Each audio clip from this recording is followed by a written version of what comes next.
Yo, what's up? This is Shadow Rock and ProfoWon of the Floor Gangs and Knuckleneck Tribe. And aloha kako. This is Jasoul from BTR Breakin and Eternal Style Crew. What's good, bro? Chilling, and you're watching the Gearhdz Breakcast, the show that hacks culture and movement. What's the day? Wait. What's up? Yeah, you asked me how I'm doing. I'm doing great. You look great. You got that nice energetic yellow color hat. Yeah, man. It was a sunny day out here. It was really foggy the last week, so I'm taking full advantage of training my Sunday trainings at Keysar. Working that handstand air flare and flips and all this crazy stuff. Getting ready for the 40 nut battle out there, freestyle session in November next month. Oh, damn, you're doing it again? Yeah. So, man, the thing is, it's like this is like it's like a pyramid style. Like my training's starting to get intense.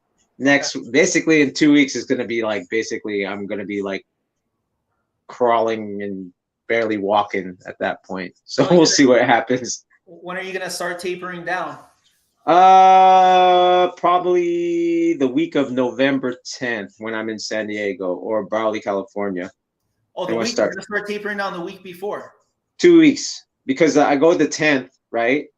Okay. So I travel south the 10th, and then that whole week and a half I'll be south. So that's when I'm going to start tapering down a little bit.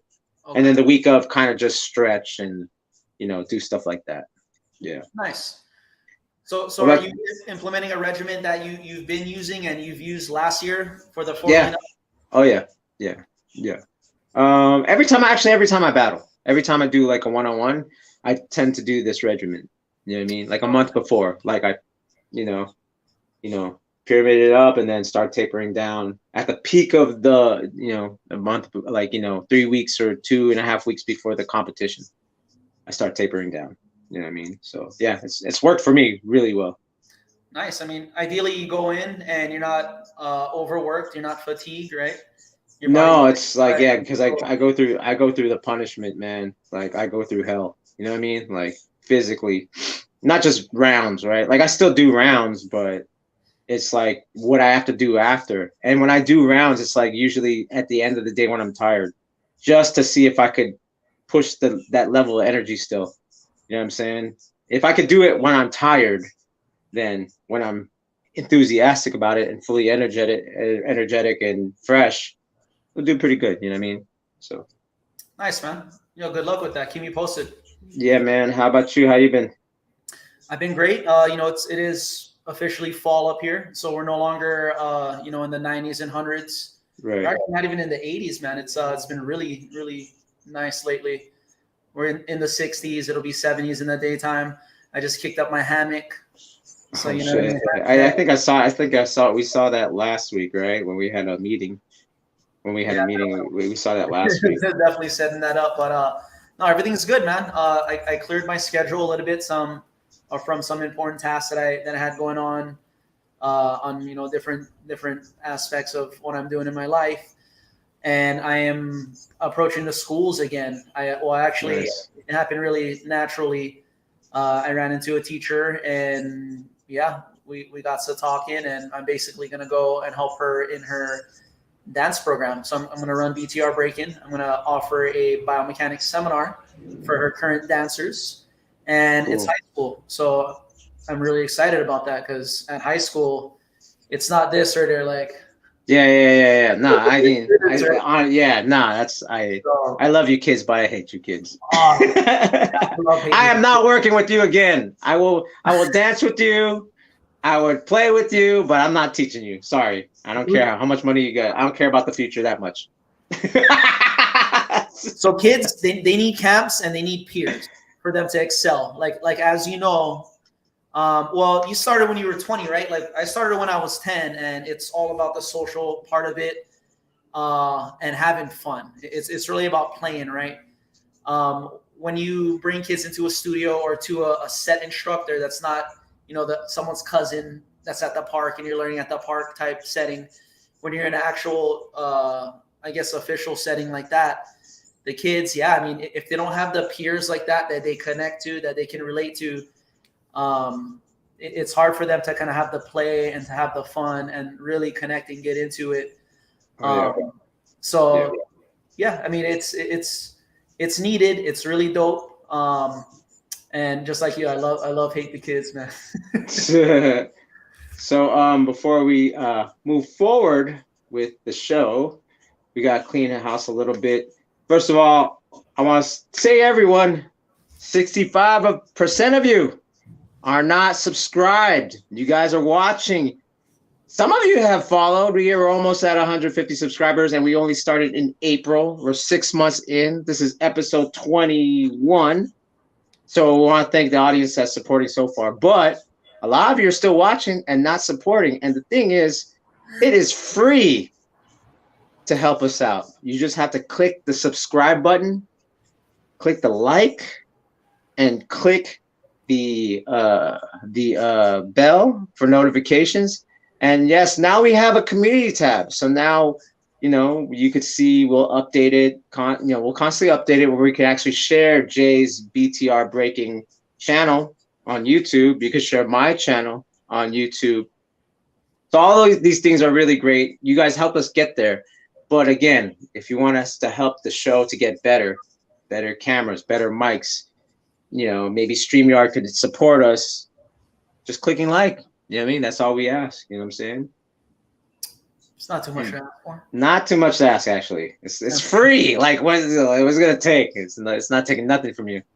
But the other thing is, shout out to the sponsor, Zenworld.com, Zenworld CBD. Jay, what can you tell us about CBD? CBD, it's for pain, man. It's plain and simple. If you got pain, boom. They make products for it. It's kind of a progressive an alternative. It should be mainstream treatment for, there you go. That's kind of what it looks like. It comes in all kinds of shapes and forms. Boom. That's the nanotechnology. Yeah, this is a nano drop, so you can put this in your sports drink, in your water, in your coffee. And if you don't like that, we got the roll-ons. Works like an icy hot, but instead of just like the chemicals that go into ice hot, it has CBD in it. And I use this, again, being 47 and still competing at the rate that I do. I'm going to need something, an edge for relaxation, repair, and why not get a discount? Go to Zenworld.com and use the promo code Gearhdz, and you get 15% off. And man, that will help us, help you, help the whole community. You know what I'm saying? So shout out to Zenworld. All right, now that's been taken care of, what can we say about our guest that's coming up? What do you want? Like, how do you want to introduce our mans over here? Oh man, I guess the simple way is, if you don't know, you better ask somebody. You better ask somebody. You better ask. Ask somebody. Yeah, we got. I'm excited about today's guest, man. This guy, a legend in the world, in the scene. Obviously, he's from the East Coast. He's from Boston. He is becoming in the process of becoming a native in my homeland of Hawaii. Yeah. Man, I'm excited about this discussion right here, because he is contributing to a scene that's somewhat, it's dislocated from the mainland, and it's always kind of been a thing with scenes that are, in smaller parts where there isn't very much resources, outlets, whether it's competition, whether it's just nights that you can get down. And B-Boy DJ Leanski, who we have today. State. So this is episode 21, and we've been doing this Breaking Anthropology, and this is part 4. We start with part 1, now we're part 4. We went to the West Coast, and hailing from Boston, Mass, we got my man Leanski. Bam, bam, bam, bam, bam. Woo! There you go. What up, Lean? How you doing? Thanks for being with us. I'm good. I'm chilling, man. You already know, just chilling in the house. Taking the Sunday off.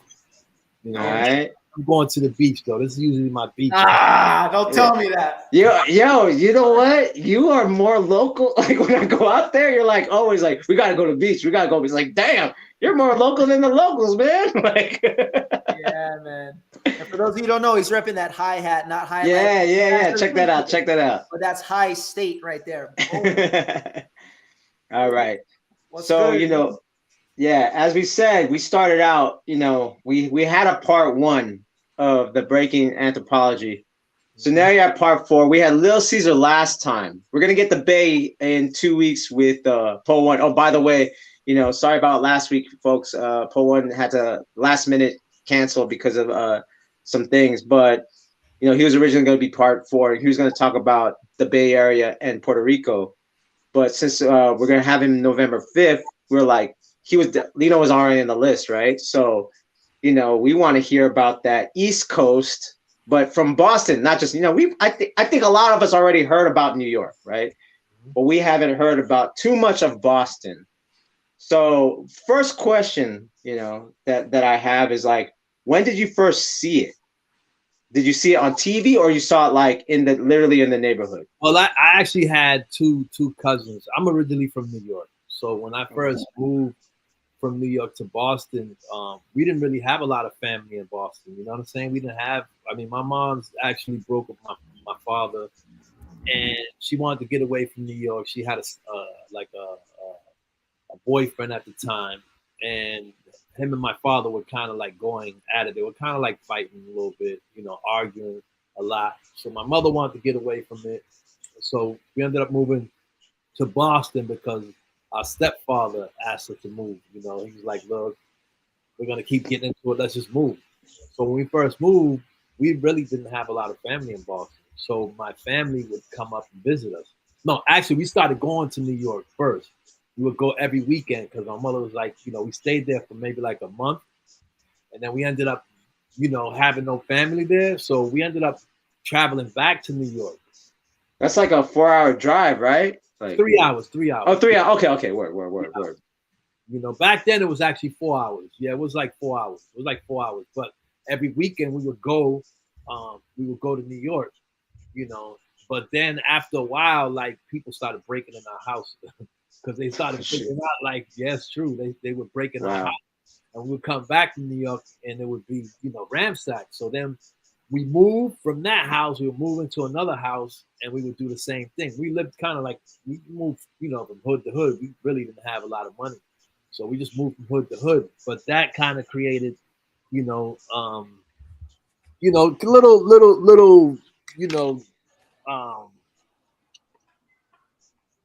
Hold on 1 second. I'm plugging up my computer. There it is. So people started realizing every time we moved. So we moved like 3 times, and the same thing happened. So then, our family started coming up to visit us, because we couldn't go. So we like, look, we can't really travel from here because every time we move somewhere, our house gets broken into. So then they started coming to visit. I had a cousin named CHINO and a cousin named Eddie, and they were from the Bronx, so they would come up and visit us, and they were kind of like breaking and doing stuff. Me and my brother were more into like the Jackson 5. What year is this, Lean? This is probably, I was probably like 8 years old. So I'm 55. So this is, man, I can't even do the numbers right now. But I was a young kid. I was probably like, I was actually like 7. This was like probably like a year after. So I was probably like 7 years old. So this. 10 Gearhead points for anyone who can do the math and put it in the comments. Yeah, right. Yeah. What year that was right there? It's 5 now. Whatever year that was, I can't even think right now. I'm trying to stick with it. So I'm 47. You're older than me by, let's just say, you're older by 8 years. So wait, that had to be at least 70 something. It's 70 something. Yeah, 70 something. So it was yeah. 70, damn. So this is before like 81. This is before Flashdance. This is before. This is way before. They would come and teach us like little stuff. So we would kind of dance with them and bug out with them, but we was never taking. B-Boy Tommy says 1974. Thank you, sir. He did the math. 74. You was learning this in 74? No. So what happened? What'd you say? like he said that's 1974. If you were 7 or 8, that makes sense. Because you were born in 67, right? Yeah. Calculator out. Okay. Damn. So what happened? So you was into the Jackson 5 stuff, but this was obviously different, right? This was different. So they would come up and teach us stuff, but we didn't. Oh shoot! Sorry. Like whatever, whatever. So they came for a couple of years, teaching us stuff, showing us stuff, and then one time, like 1976, Boston's a very racist city. So they came to our house, but they ended up staying over another friend of their houses, which was closer to an area called Fields Corner. Fields Corner was a very racist part. It's a part of Dorchester and Boston, but it's a very racist part of Dorchester at this time. Not anymore, but at this time it was very racist. So they ended up staying over a friend of theirs' house. They would come visit us, but they were staying over this friend's house that I guess she ended up meeting, like one of her other friends moved there. So she ended up staying over there because they had more room. She didn't have no kids. The lady didn't have no kids. I had like 3 brothers and sisters, my mother. So we didn't really have a lot of space. So they ended up staying there. So one night, my cousin Eddie wanted to go out. Chino was the younger one. So Chino stayed in. He couldn't go out. So Eddie was older. So Eddie ended up going out dancing. And when he was coming home, might have been like 12 at night or something, he ended up getting jumped. A whole bunch of white kids jumped him and beat the hell out of him. So at this time, they were, my aunt was kind of pissed, so she ended up not coming back. Like they ended up saying, we're not coming back to Boston, like this and that. So we really didn't have a lot of connection with them. All I know from Eddie and Chino, one became a lawyer and the other one became a cop. That's all I know at that time. They ended up, years later moving to Florida. But then I had another cousin, more of my family started moving from like Dominican Republic, from New York to Boston. So now we had more family here. So this is about 2 years later. So I was probably like around 9. I had a cousin named Carlos who was getting into trouble. He was from the Bronx also. We used to call him Carlito. So Carlito ended up moving to Boston, and he was from the Bronx. And he was younger. He was more our age. My cousins were older than us. You know what I'm saying? Carlito was like my age or my brother's age. My brother was 1 year younger. He was a little shorter. So then we started practicing with him. He was the one who kind of like, at this time we're watching, Soul Train. So we're popping now. So now we're popping. You know what I'm saying? So that's what we're doing right now. So he ended up moving to Boston. So he sees we're dancing, but he's not paying us no mind. He's like, whatever, like, he's doing his own thing. He's playing baseball. But he's original B-boy. You know what I'm saying? Like he grew up around Rocksteady and all these guys. My other cousins, Chino and Eddie, they were from a crew called High Performance. Because years later, I called them up and found out what was their name of their crew. And they were like, well, our name of our crew back then was High Performance, but they're not together no more. Is that a Bronx-based crew, High Performance? I think so. Yeah, most definitely. I was just pulling up some Soul Train Electric Boogaloos just for those to like reference like what Lean's talking. Give you a picture of what he was watching on TV, right? You know what I mean? This is what I was watching. This is exactly what we was watching. So this was the big thing. So my cousin Carlito was like, playing baseball. He wasn't really serious. So then we ended up bumping into this crew called the Funk Effects. They were like our biggest inspiration back in the day. And those guys were amazing. At this time, we're at block parties, you know what I'm saying, in Boston, with a few guys. It was two twins, Billy and Bobby, who were, and then this other guy, Tron, who ended up being a floor lord later on. So we would go to these block parties and we would, pop the block parties. That's all we could really go to. We couldn't go to like the other parties, like the community center parties. They wouldn't let us in, but we could go to the block parties. So we would be in the block parties just dancing, popping. So then we ended up seeing the Funk Effects. They inspired us more. We started going to the Lee School practicing. At this time, I wasn't really serious with dancing. I just used to do it because I used to do it. That was a big thing. Like there were dances that would come out in the community, and we would do those dances. Popping at the time was one of those dances that was one of those dances that we would go to. So then, I would ride my bike. I was more into BMX bikes, like jumping off curves, jumping ramps. Yes. I think everyone, like back in the day, it was either skating or that. Like all that. Had to. We started, skateboarding, roller skating after that. Then BMX was the second thing. It was the third thing for me. And I got real serious into that. We were jumping over cars and all kind of stuff. We were building ramps, like, with tires or what? Were you stacking the tires? Dirt ramps. We would build all kind. We had different places where we would go and just, one time, like one of my friends had a cousin, and we told him to park his car. We had this big dirt ramp, and we would go really high we'd jump over a car. You know what I'm saying? It was my boy Weenie. He was like my partner. And we told his cousin to park his car. One day we both jumped over it. Oh, so you were pretty athletic. Yeah. So we got into quarter pipes. You know what I'm saying? Then me and him were like really good at quarter pipes. You know what I'm saying? And then we had moved. So then I ended up bumping into another guy named Curtis Jackson. That was my other inspiration in BMX rides. So we had moved into this neighborhood, which is the South End. The South End, looked kind of like almost like the Bronx. We lived in Dorchester, but we lived in houses, like 3-story houses. It wasn't like, we ended up moving from a house, like a big house community to the projects. Now, when we moved to the projects, there were smaller projects. They weren't like my family's projects at home, in New York. They were more like shorter 3-story projects, you know what I'm saying? But there were more people there from New York there. So there was a guy named Rusty. There was a kid named Reggie Pendleton. And there was this other guy named Larry D. So those guys, were already like doing graffiti, rapping, DJing. You know what I'm saying? And then, they were really good at the time. So they introduced us to like breakbeats. Like we would go to New York back and forth, go to our family's house because we had a bunch of family in Spanish Harlem.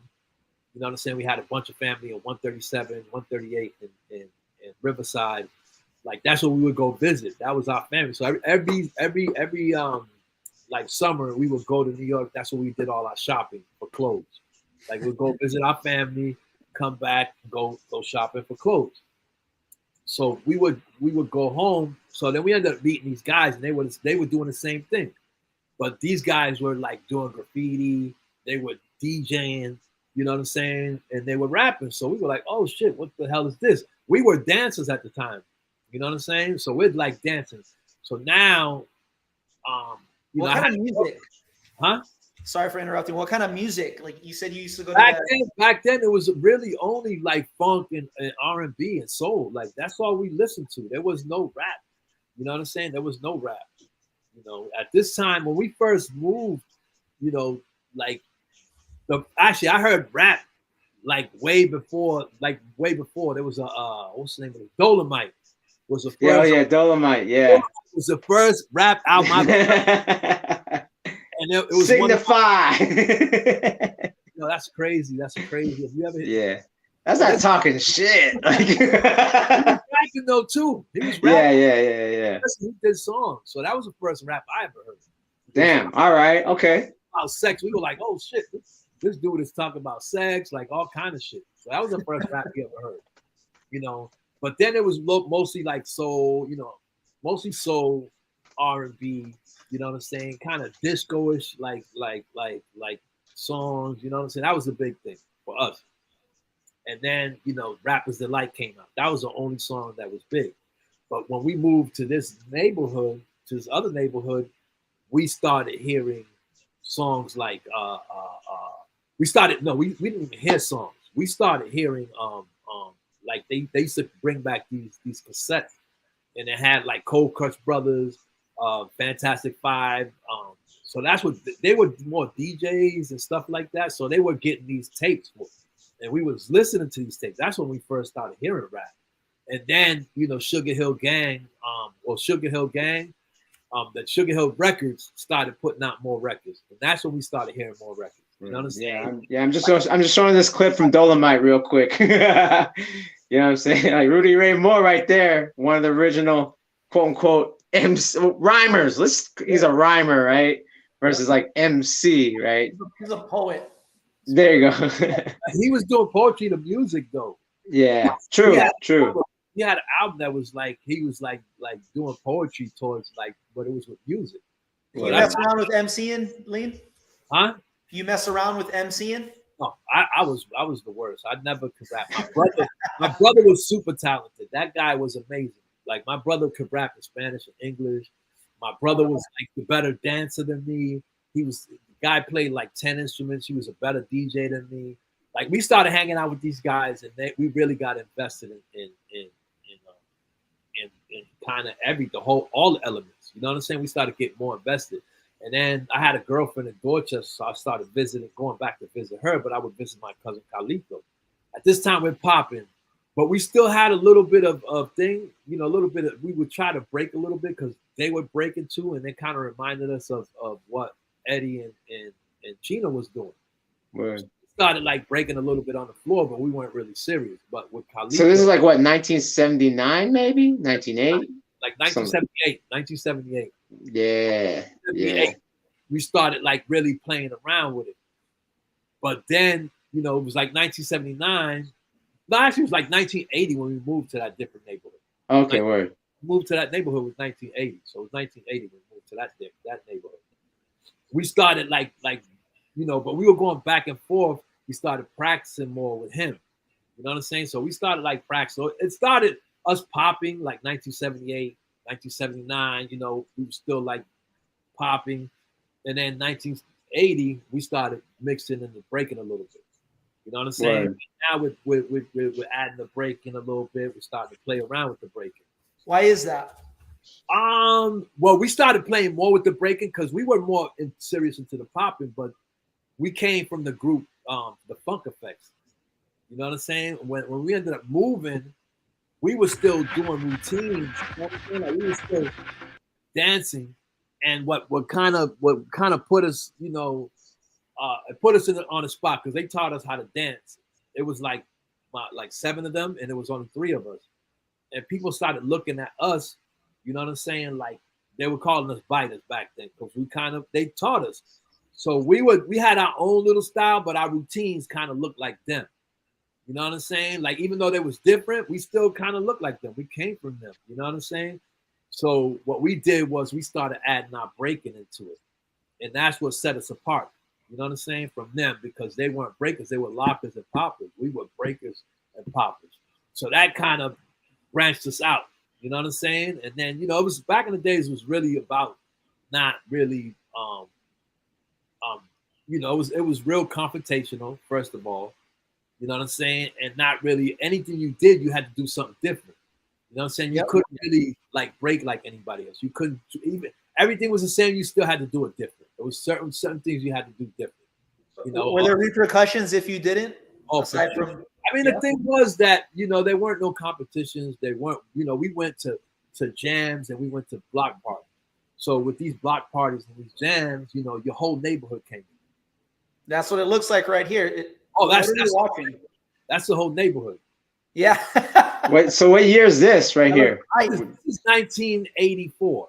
Okay, so this is a prime time. This is when like the whole country was doing it. Yeah. So let's talk a little bit more about that. So when you were doing it, it was already like, it was just like predominantly East Coast thing, right? Like New York, predominantly New York, but it was like probably trickling outside. The thing was that we went, all right, let's go back to 2 years after that. So 1981, 1980, we ended up being float in 1983. Okay, so this is like when Incredibles already established at this point, yeah? So 1982, we started traveling to New York. We ended up connecting with these other guys. So we were the New York Puppeteers. You know what I'm saying?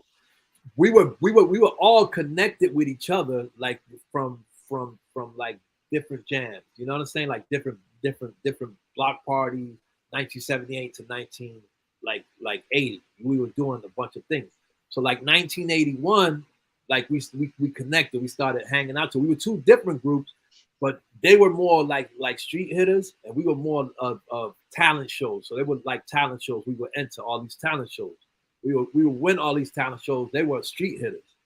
Right. So we started combining, together, because one day they seen us. We went to an audition together, and they were like, "Yo, y'all need to come. Y'all should come make money with us." And at first we were like, "Nah, make money." Making money back in the days was like selling drugs. Yeah. You're like, what do you mean by that? We were like, "Nah," and they were like, "Nah, come with us." And then they showed us at this train station, Park Street Station. They started dancing in like 10 minutes. It was like 5 of them. They made like $50 a piece. So, I'm like freaking 12, 13. I'm 13. My brother's like 12. Oh, that's good money. My parents can't freaking buy us anything. Like, you know what I'm saying? So we're like broke little kids. We're like, oh shit, we're down with that. So we started hanging out together. What we brought to the table was us doing routines. Right. Okay, I see. We would do solos too, but that's what made us get more money. We started getting more money. At the time, 13, 12 years old, we're making like $250 a piece at that age. Yeah. At that time. At that time. We're like at that time. Hell, dude.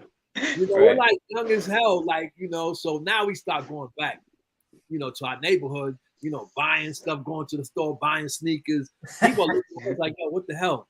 Oh, you weren't saving for your college education or nothing like that? We were thinking about buying what my mother couldn't buy us at the time. Right. Yeah. So back then was buying like sneakers, back then it was like BBDs, the I forgot the jackets they had the Izod jackets. Word. Okay. Fold up in a thing. We were thinking about buying that stuff. Yeah. BBDs, Pumas, Adidas, stuff like that. This was even before like Pumas and Adidas were like big to us. That's what the basketball players wore. We kind of like were wearing like jocks, the same Pro-Keds. PF Flyers. No, we didn't wear PF Flyers. Oh, okay, word. And Converse. Yeah. And okay. Knox, and they had this other Prospects or some other. If people might know what those are, they're old school. Look those up. Yeah, man. What they call again? Let me look it up. What are they called? Prospects. Yep. And not Pro-Keds or what? No, they were Prospects. They were kind of suede shoes, and Converses. Converses were like the big thing. Yeah. Yeah, especially in basketball in that era, right? Basketball, like Puma. That was huge. That was like something that was big, and especially in our community, that was big. That's crazy. So yeah, obviously this is kind of like before the Nike craze and all that type of stuff. Yeah, this is. I mean, the ponies. Yeah. On the Prospects. Yeah, right there. Bang. Oh, yeah. Oh, damn. They're all used. Yo, it's an upside down Puma. Yeah. I don't see none of the ones we wore though. Yeah. I'm just, this is just random, right? I'm just like pulling it up, right? Pro would rock those on the right there with the pink joints. Right here, I rock these, I rock those, but yeah, man. those were like the big shoes. It wasn't like you had Pro-Keds and you had things. Then people started wearing ponies. This were the big shoes. They were bigger than Nike at the time. Ponies and Adidas and Converse were bigger than Nike. Right. And Nike, I believe it. Started seeing Nikes more. You know what I'm saying? Yeah. That's like mid 80s, late 80s, right? Yeah. So okay, so like you hook up a float. So you hook up a float and Incredible in 81. We used to battle Mad People. So 1983, we were going in 82. We were going back and forth to New York. Right now, Mad was another original floater. He was one of the ones who started the cruise. He ended up going. He was from New York too, and his father worked for Amtrak. Okay. So what we would do was, his father would get him a free ticket.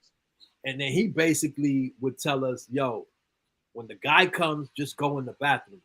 So we would go in the bathroom. So we started going to New York, traveling to New York. So right now we're like, 13, 14 years old. They're older than us. They're probably like 16, 17 at this time. Mad is like 16, Cisco's like 17. So we're traveling to New York. You know what I'm saying? We're going to New York now, and then we're going to the Roxy. We're going to Funhouse. Okay. You know what I'm saying? So there was another crew from that was older than us. They were the Unique Dominoes. They're the ones we're battling this. They were our arch rivals. Oh, word. You know what I'm saying? So we're battling them. They were a little older than us. So we heard they were going to New York. So we're like, we're from New York. They're going to the Roxy. They're going to the thing. We're going to start going to New York. You know what I'm saying? So we started going to New York. And then we were going to the clubs. Those are adult clubs, right? Yeah. But back then, that it wasn't adults. Like you can as long as you was a teenager, you can get in those clubs. Because we got in those clubs like nothing. You know what I'm saying? Like we didn't have a problem getting in those clubs. Oh, okay. You know, I mean, I was going to those clubs, you know, like when I was like 15, 16 with Float. Float, we would go to those clubs. They were having competition. Like Rocksteady and them was about our age. They was already going to those clubs. Yeah, that's right. Yeah, because I talked to Buddha Stretch about he used to go to he went to the Roxy, he went to the Funhouse. Yeah, you know what I mean? Yeah. You know, so those were the clubs that we heard they were going to. Someone came and told us. So we ended up doing the same thing. So we started going to these clubs, and then but back then we would go in the clubs, we would start breaking, but it didn't really look like they were much better than us, like the guys who were there. You know what I'm saying? So we would go back and we would meet a few guys, they were good, but we just felt like they weren't that much better than us. You know what I'm saying? This is where it started. So we were like, oh man, like coming to New York, like we're getting better as we doing it. You know what I'm saying? But we just feeling like whatever. So what happened was the other guys we used to battle, there was another crew we used to battle. They ended up hearing we was going to New York. So they went to New York. So Float, there was a lot of dancers basically on tour around this time. So all these dancers like Rocksteady, Unique, what they call Dynamic, yeah. Say New York City Breakers, all these guys is on tour. Dynamic, Rockers, Breakers, whatever, they were on tour at this time. So when we were going there, we weren't really seeing them there. You know what I'm saying? These guys are all on tour, so we're not seeing them. So they ended up going to a club and seeing Float. They went to the Roxy first, seeing Float. And then they ended up following Float to the Funhouse. Damn, look at this one shot right here. Oh, this is nothing. This is when Float stopped. He wasn't even breaking it. Float stopped breaking like 2 years. This is 1998. Float stopped breaking in 1990. No, sorry, about 1989. What was his background? Yeah. Float stopped breaking in 86. Everyone stopped. It seemed like that's the year. That's the year. Everyone stopped. The thing was that I'll tell you. So what happened was they ended up bringing Float and Chino back to Boston. We had a club that we used to rock at called Club California. This club was our club. They basically would call us the Club California Floor. We had jackets and all. So what they would do was they would open up during the time you could break, but when they opened up that cipher, it was just a floor lord cipher. So these dudes used to battle everywhere.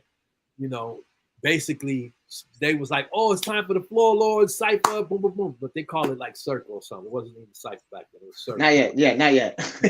not yet.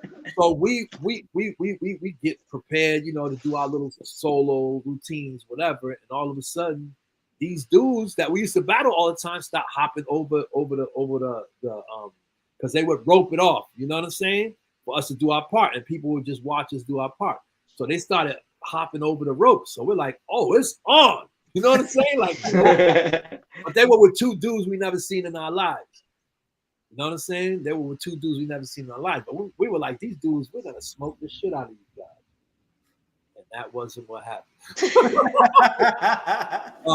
We didn't know that they brought Float and them up. Float and Chino burnt the hell out of us. Burnt the crap out of us. And then what year was this? What year was this right here? 1983. 83. So everyone else was summertime, like 1983. You know what I'm saying? Okay. So now we're like, oh shit, what the hell is going on? What happened? We're seeing Float doing amazing head spins tracks. We never seen like head tracks in our lives.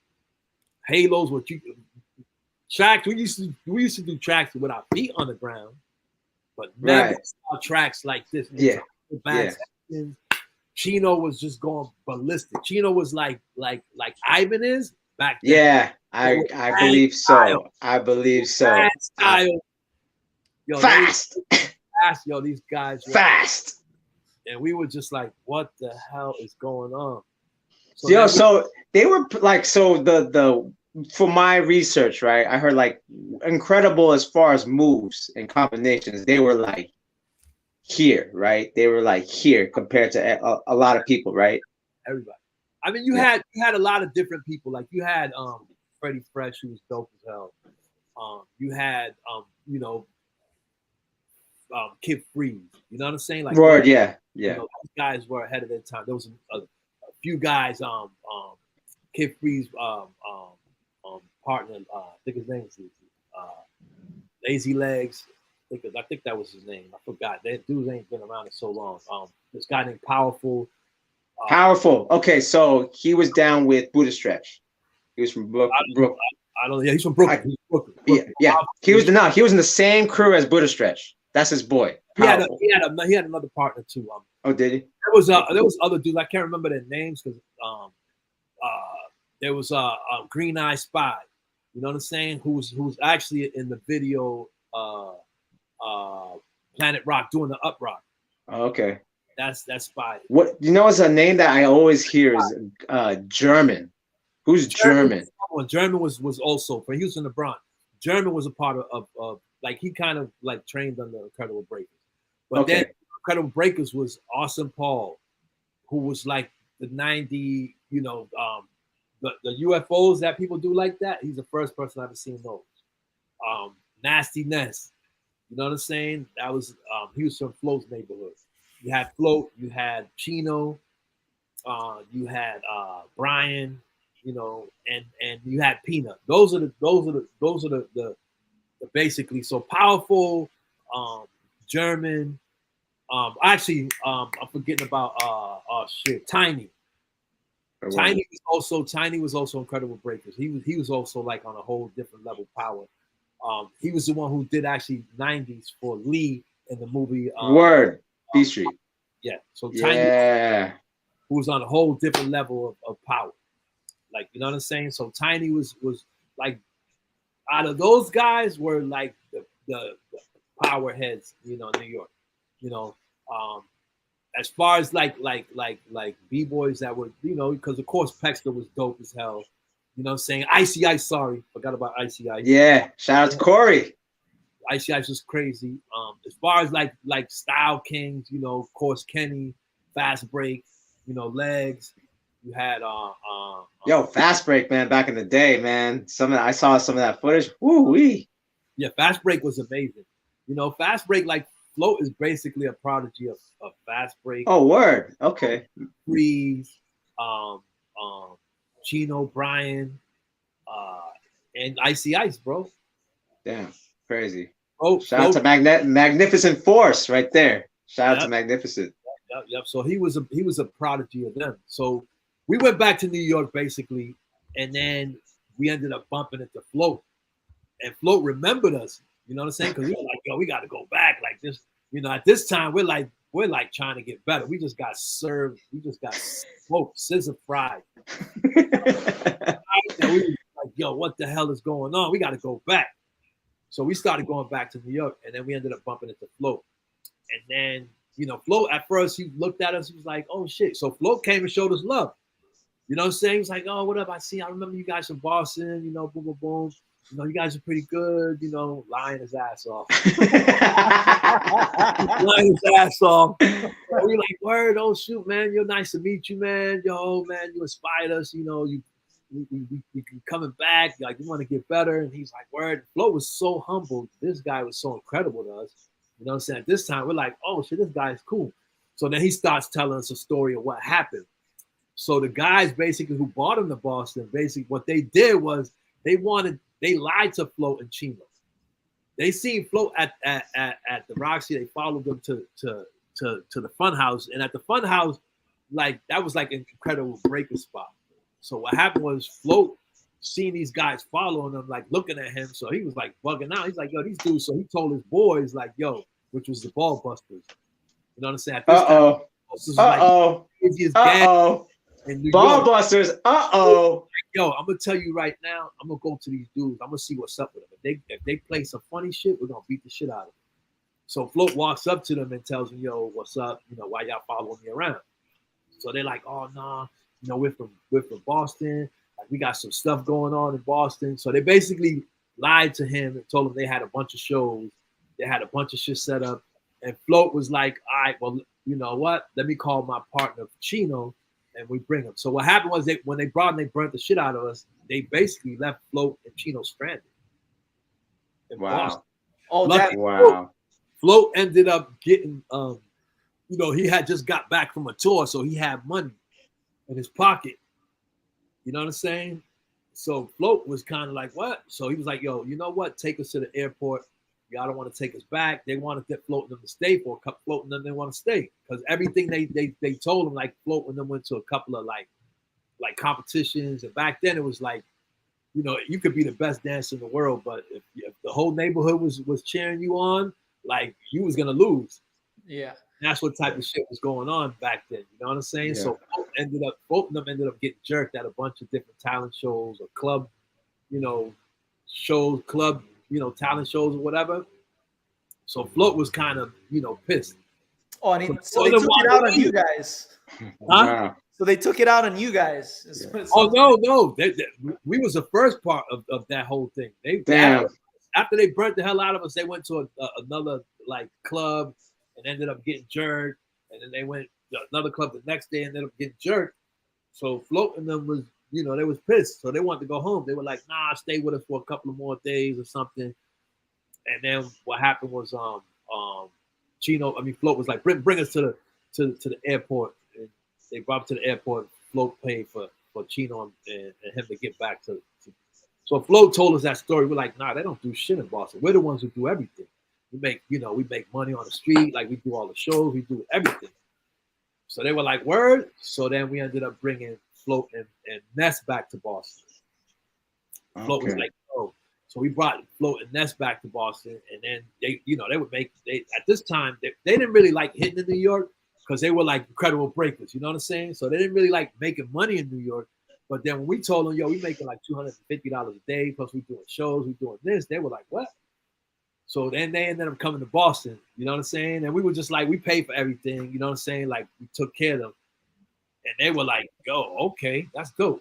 This is one of my students, X-Ray. He's 9 years old right here. Oh shit. Nice.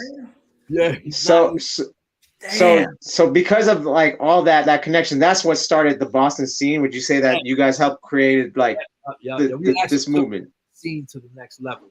Word. And then at the time when you see this battle, this is a whole bunch of crews that didn't like us, but this is like 1984, right. You know, summer 1984.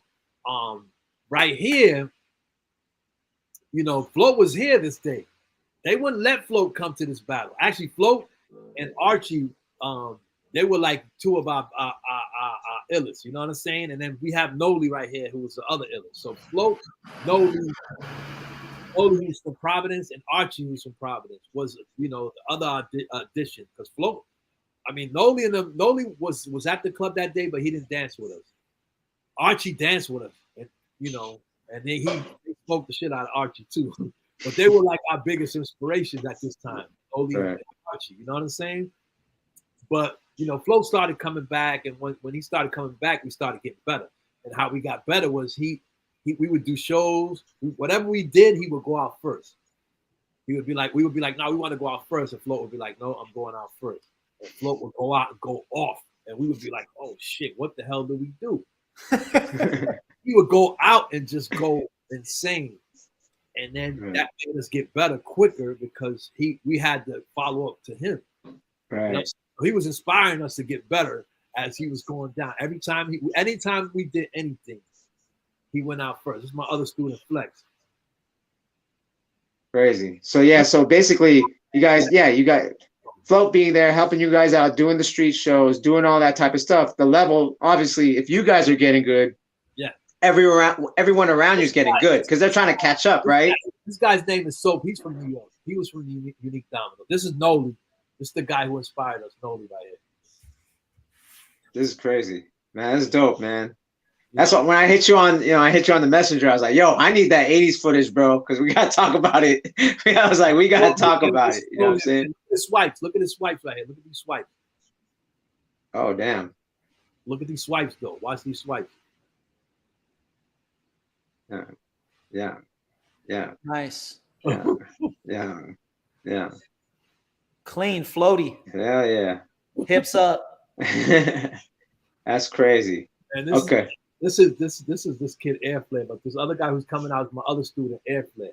And this guy Airflare that's coming out after him, they blurred this like really weird.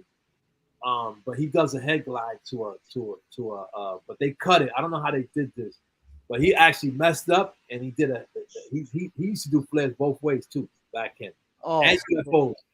But he does a I don't know how they did that, man. I don't even know how they did that because I remember him doing like a side glide to flare. We never seen him do that because we all bugged out. We were like, "Oh shit!" Maybe it was maybe he did it again. I don't know. Yeah, but they cut short. This is like a 2-hour battle. Word. Yeah. So with Float coming to Boston and staying with me because Float used to stay with me, I ended up getting better. But right. You know, like I said, it was like, you know, I started going back and forth to New York. Like I would be the only one that would go back to New York and practice. I was the only one that could practice with Incredible Break. They wouldn't let nobody in their practice because Ozrock and Tiny. There goes that name again, Ozrock. Ozrock was from Providence, Rhode Island, but Ozrock, he was from a crew called TNC. Okay. Ozrock would go to New York too. This was around the same time we were going to New York, but at this time he's learning he's like bumping into, you know, Rocksteady, Incredible Breakers, Dynamic Rockers, you know what I'm saying? At this time, but what he's doing, he's stealing from these guys. So he's biting from Rocksteady, biting from Dynamic Rockers, and biting from Incredible Breakers. And then he moved to LA and was like, boom, like. Yeah. So what happened was he ended up trying to. It was a club called the Ritz. This is a story. They ended up battling Dynamic Rockers, Incredible Breakers, and Ozrock, you know, which was their student, ended up trying to battle Incredible Breakers with Dynamic Rockers. Okay. So this is where, you know, they were like, "Yo, hold up! Like, how's this?" You know what I'm saying? So that turned into a heated battle. After that, it was some you got served stuff right there, man. It was drama after that. You know what I'm saying? Yeah. After that, they were like, "All right." And then what happened? What happened was Tiny used to dance. He was another student for this. Tiny used to dance with them, and then you know, Incredible Breakers, they really didn't have like the mind frame, like business mind frame. You know what I'm saying? They were all just ghetto kids, you know, just trying to, you know, do what they love. They were creatives, you know, amazing creative B-boys, you know what I'm saying? But they just didn't have the mentality. You know, they had trust issues. They had, you know, no mentality in how to take, you know, break it to the next level. Rocksteady, like they didn't have a manager. Rocksteady had a manager. New York City Breakers had a manager. You know, Dynamic Breakers had a manager. Magnificent Force had a manager. You know, there was another crew from New York, USA Breakers. They had a manager, but Float and them didn't have a manager. They were the best. You know what I'm saying? They were the best, but they had no manager, and they were wild. They were also wild guys. You know, they were just wild. Yeah. So just a little clip of Ozrock from Body Rock. Yo, Lean, you just said Incredible Breakers was the best. You're saying better than all those crews you just named? Like they were as a crew for me, you know, I seen all those guys break. You know what I'm saying? And I don't take nothing away from Rocksteady or nothing. From what I seen, like at that time, of course. You know what I'm saying? Like they were like B-boys like powerful that were amazing. You know what I'm saying? They were B-boys like you know, like fast. Like fast break, you know what I'm saying? You had Icy Ice, you know what I'm saying? You had but as a collective, like a crew, these dudes were on the whole, like these dudes was doing hollow backs and and combinations, crazy combinations. Dude, if I tell you some of the combinations I've seen these dudes do, like I tell B-boys now, like to do certain float combinations, certain CHINO combinations. And CHINO combinations were more basic, but just the speed and just the way he danced, and the way he danced, and they were just on a whole different level. And like Brian was on a whole different level too. So from what I seen, like a lot of these B-boys do, like, there's a lot of people that, took what they were doing and basically that's how a lot of things got, to Europe. You know what I'm saying? From Float, Brian and CHINO going to Europe. Really? And yeah, bro, like Emilio, like they were videos. They were doing TV shows and stuff like this that ain't even here. There's like whack TV shows of them, but they're TV shows that them doing like crazy shit that a lot of these Europeans still haven't posted. I don't know why. You know what I'm saying? From TV shows, from shows that they did out there, that that they've seen them do a lot of this stuff. You know what I'm saying? So Emilio, like Storm, all these dudes were like, and other B-boys from France, like they were B-boys that, they were traveling, they were going to Japan, they were doing all kinds of stuff. Back then, they were traveling all over the world. Israel, they were doing all kinds of stuff, Yeah. And what I seen them do, I've never seen anybody do. I mean, I think there's one of the reasons why I came up, like we were talking about this breaking out the anthology, is like I'm trying to create this timeline, and I remember Mr. Wills had in his timeline, like Incredible took out Kenny, and I forgot who it was. It was Kenny and someone else. I mean, and there was no way that they caught up. Like what Incredible did was way ahead of everyone else. That's what it said there. From what I seen, you know what I'm saying, and to me, like I got a lot of inspiration from Kenny. You know what I'm saying? Like Kenny was like when I seen Wild Style, like when we would dance, we were sporadic. Like we weren't really thinking about style and different things. Like we were just breaking. You know what I'm saying? We were, you know what I'm saying, like on a whole, different vibe, than Rocksteady. Rocksteady weren't really. We were breaking, but we were doing footwork and power. Right. You know what I'm saying? Like that, and not saying that they weren't doing the same. We were just, we came a little bit after them, so we were a little bit influenced by New York City Breakers too. New York City was another influence to us, but we were also influenced by our community too, because we had we had there was another B-boy from New York, Soap, who came. He was from Queens. He was from New York. He was dope as hell. Then we had another scene in Providence, which TMC was, which Ozrock came from. You know what I'm saying? And we had people like Noli, who we was inspired by. Archie. So these guys were our big inspiration too. So we even though Rocksteady and New York City Breakers was doing, we were still influenced by those guys too.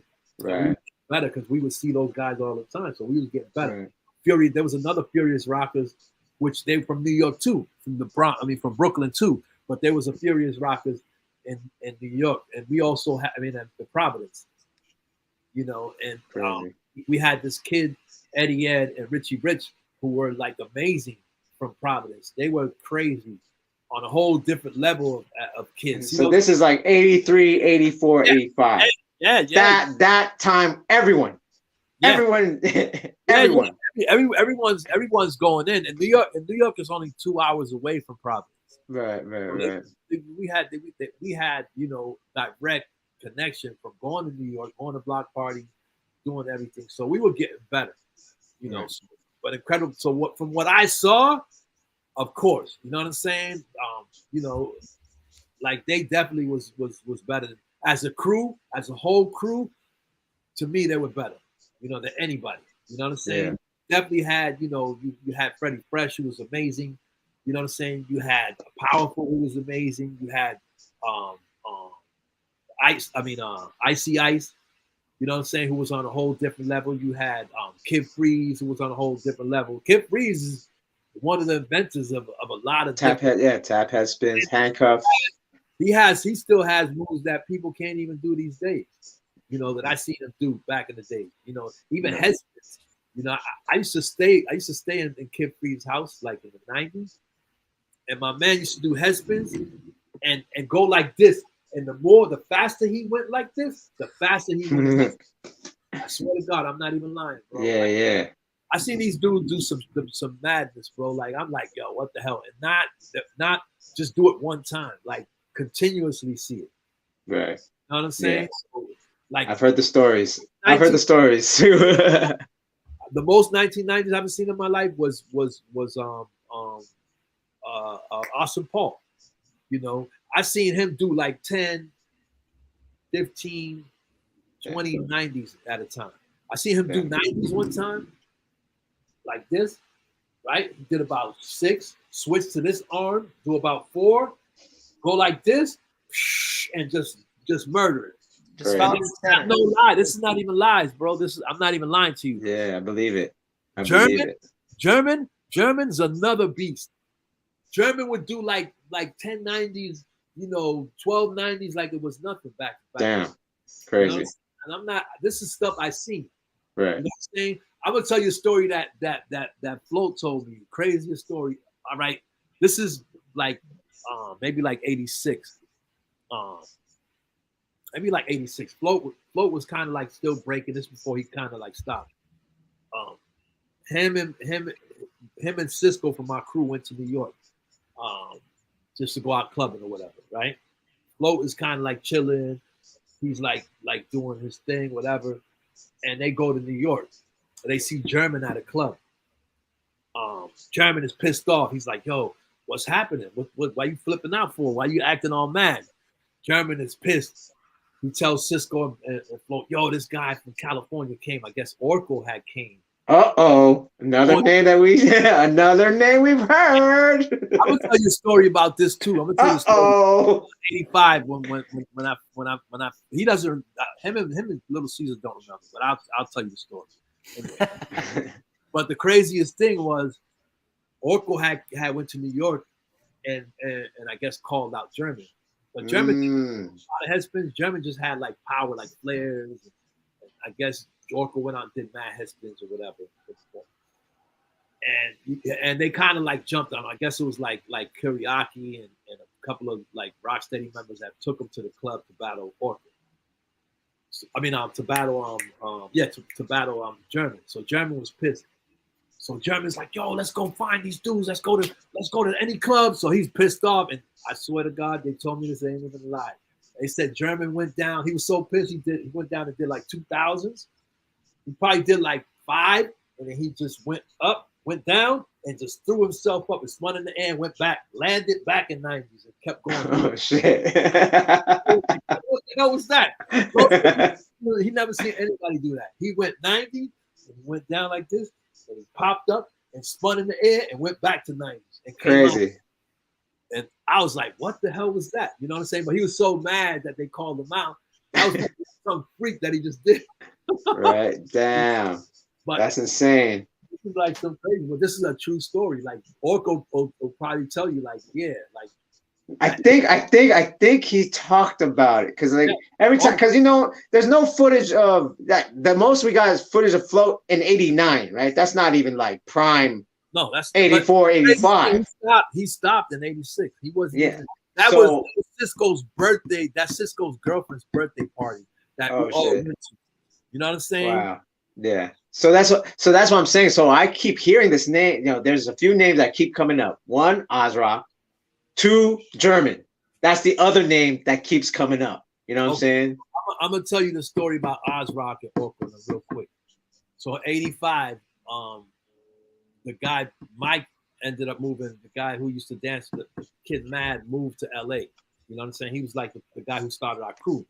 After he left, Cisco kind of took over the crew. But he had left, but he was still like setting up shit. He was like a super hustler. So he was setting shit up in California. So he got us out to California, you know what I'm saying, to do some stuff at some schools. So we go to California. He's in college right now. He's going to UCLA.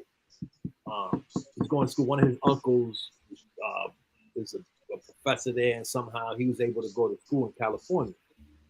So he's staying in the valley. So we ended up going to California We stayed in the valley. That's where we stayed.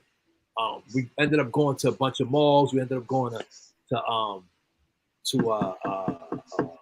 Hollywood Boulevard, and we was battling cats on Hollywood Boulevard. So Cisco, like a nut, you know what I'm saying? Cisco's like, yo, y'all let everybody know that Float's in town playing around. So we go to a mall. I forgot what mall it was in LA. We had LA some mall. And they don't remember this shit, but I met Orko and Little Caesar and them cats this day. So all of a sudden we're at the mall. This mall had like mad tears. You know what I'm saying? So we're all walking around, hanging out at the mall, doing whatever. You know what I'm saying? So we're like leaning over because we're probably at the top tier, like just looking down. All of a sudden we see Ozrock looking around with a bunch of little Mexican guys. Let me guess. Just running around. So we're like, what the hell is this? That's Ozrock. Ozrock knows who we are. Right. You know what I'm saying? Like Ozrock did a bunch of commercials. He's the pilot, bro. He's the pilot. Yeah, but the thing about Ozrock was like he was a biter. Oh. So a lot of things to us, you know, and I'm not, you know, back he was influenced, you know, but the thing was he was influenced and he used a bunch of different, you know, trademarks of some of his crewmates. Right. You know what I'm saying? So Archie was his crewmate. So the Mountain Dew commercial that he does is basically all Archie's movies. Oh, word. You know what I'm saying? The only thing that was original that he did was when I think he threw like water on the ground or something on that commercial. So that was like, you know, so Archie was kind of pissed. So we never really liked dancing in front of, because at this time we're practicing with Flow, we're getting better, practicing with Incredible Breakers, so we're getting better. You know what I'm saying? Right now we're doing, you know, our thing right now. So we're actually killing it right now. So we ended up meeting, we ended up going down. Oh, he's seen us. Oz seen us. It was like, yo, come down here. So the first thing he says is like, yo, where's Float? Laughing. We just started dying laughing, like, Float's not here. It's just us, bro. He's like, yo, where's Float at? I want to see Float. And then we're like, nah, Float's not here. We was just joking around. That's crazy. So we're like, nah. So he's like, yo, come to our house. We're like, nah, we're about to go eat, man. We ain't going to your house. You know, we're broke kids, like, you know what I'm saying? But we're in LA right now. We're doing the craziest stuff in LA right now. To eat, you know what I'm saying? We're like going to restaurants, running out of restaurants. Dining ditch? Oh, like, shit. Yeah, I apologize. There's more stuff, but, you know, we just doing that type of stuff. So he's like, yo, my wife will feed y'all. At this time, he's married to some lady. So we're like, we look at each other, we're like, oh, food, let's go. So we ended up going to Oz's house. He lived in a building, you know, and at the bottom of the building, he had like linoleum. It was like, I guess, where they practiced. And that's why I first met Orko and all those guys. At this time, like, we're not trying to practice. We're like, yo, we're not trying to practice. Because Oz already knows, we already know, you know what I'm saying? Like, we like bite too much. Like, we ain't trying to, you know, dance around him. So we're like telling him that because we had that relationship with him. You know, we're not telling the rest of the kids that. Right. But he's like, yo, we'll come to your house, bro. We ain't gonna dance. The only one who danced was actually me. Because I was always the type of dude that was like, I flipped everything I did. You know what I'm saying? Like I was a good freestyler.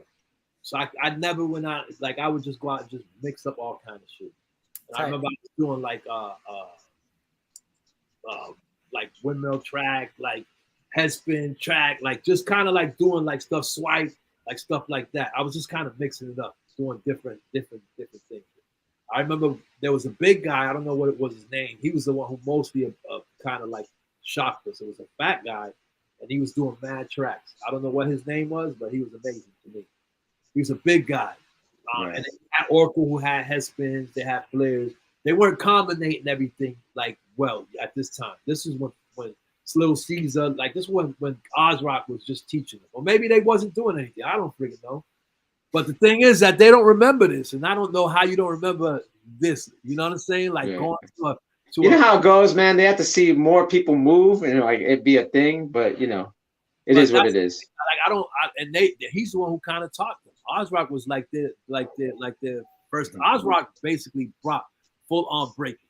Like I know Sugar Pop brought breaking because I know Sugar Pop, like, you know, he might have, but full on like b-boying, like, you know, all the elements, like to the full extent, it was Ozrock. Right. You know what I'm saying? Ozrock was the one who basically brought, like, you know, what he learned in the East Coast from Rocksteady, right, Incredible, yeah, you know, full on breaking. You know what I'm saying? Yeah. He had his own shit too. Like Ozrock had his own shit too. He wasn't like a whack b-boy. You know what I'm saying? Yeah. So he just added more to his arsenal. Right. So okay. So all right. So now we're getting to where I'm going to lead on to. So what happened when? Because it's the same thing for me. I was 10. Breaking died for me in '85, right? Like, because I was 10. Like, everyone's like, "Why aren't you doing the Smurf? Why aren't you doing the Pac-Man and all these other dances?" Right? It was dead for me. But for Caesar, he says '86. You too, DJ Renegade. He says '86. Oh, for us, we did. Oh, like, yeah. The biggest thing for us was that we came from the streets. So when all these dances came out, we lasted to like 1980. 88. Break, just like, you're like, fuck it. Like, okay. Oh no, because we had Cisco was a hustler. We had a hustle. Oh, so you were doing shows still breaking. We were still you know, and then we ended up mixing. So we never stopped, bro. We kept going. We kept going because what happened was we ended up mixing all the dances with breaking. We started doing all those dances and then mixing them breaking. Right. So we would be doing routines, doing all the new dances, and our solos would be us breaking. Got it. Okay. So it's like it wasn't like a scene, but you were just still physically doing the moves because it's part of the show. Yeah. It was a part of the show. So we would break, you know what I'm saying? Some shows, you know, if the floor was break, we wouldn't break. We would just do our, you know, hip hop solo dance. Right. You know, we were still at breaking. And we would go in the clubs, we were still breaking. Even when we were going to New York, Float wasn't breaking or practicing, but when we would all go to New York, we would go to the clubs together and we would break in the clubs. You know what I'm saying? Like we were still breaking. It wasn't like we weren't practicing crazy like that, but we were still breaking. Right. Okay. Like no one was really practicing. Like we weren't really practicing, but when we were in our shows, like all our shows, we were throwing breaking. You know, you see the videos, you see those videos.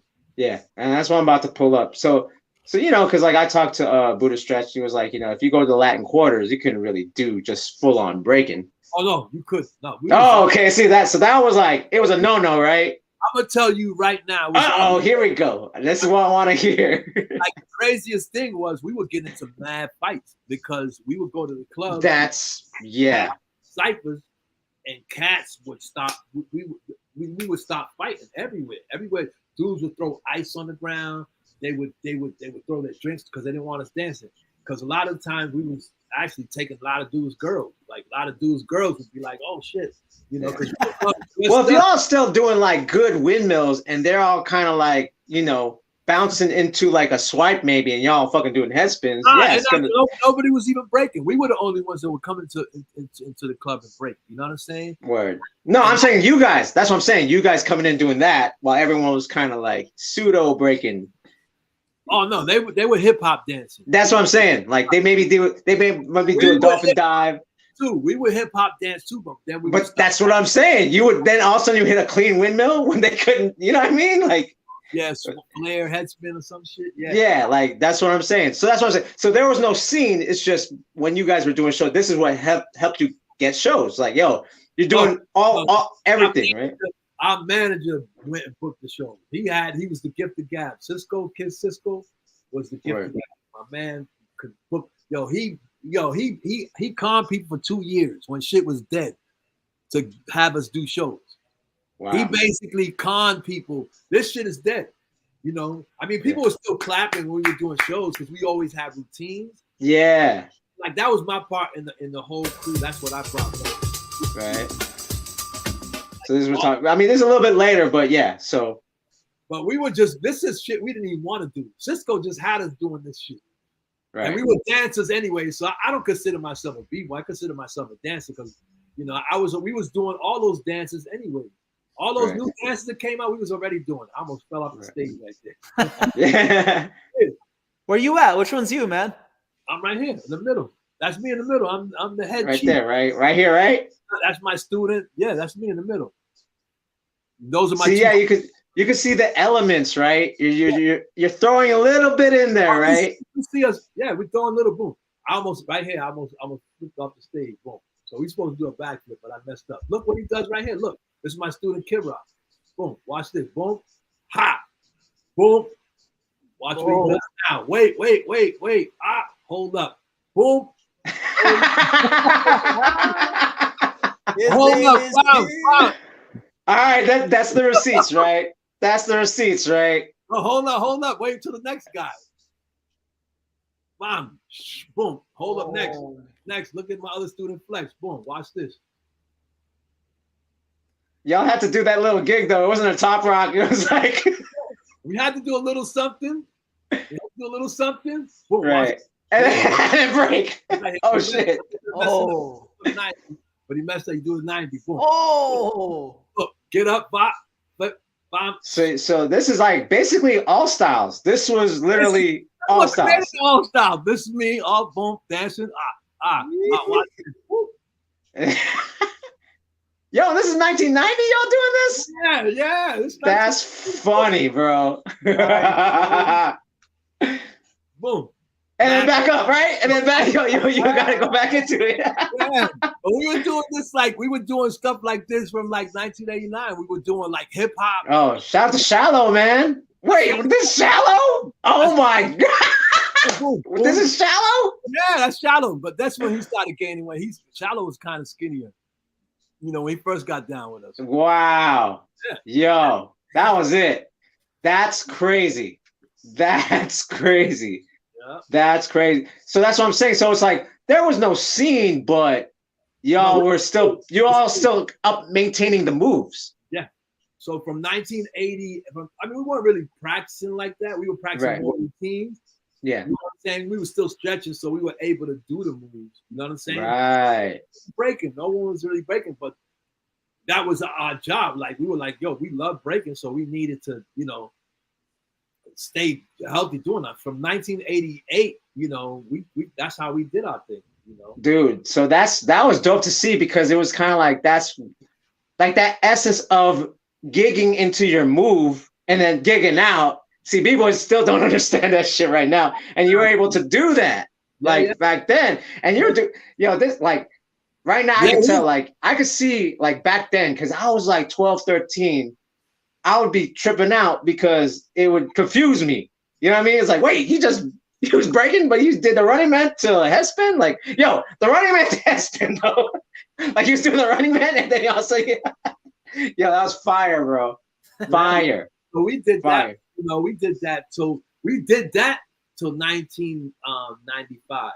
And then Cisco was running the crew. Well, he ran the crew to 1994. Right. You know what I'm saying?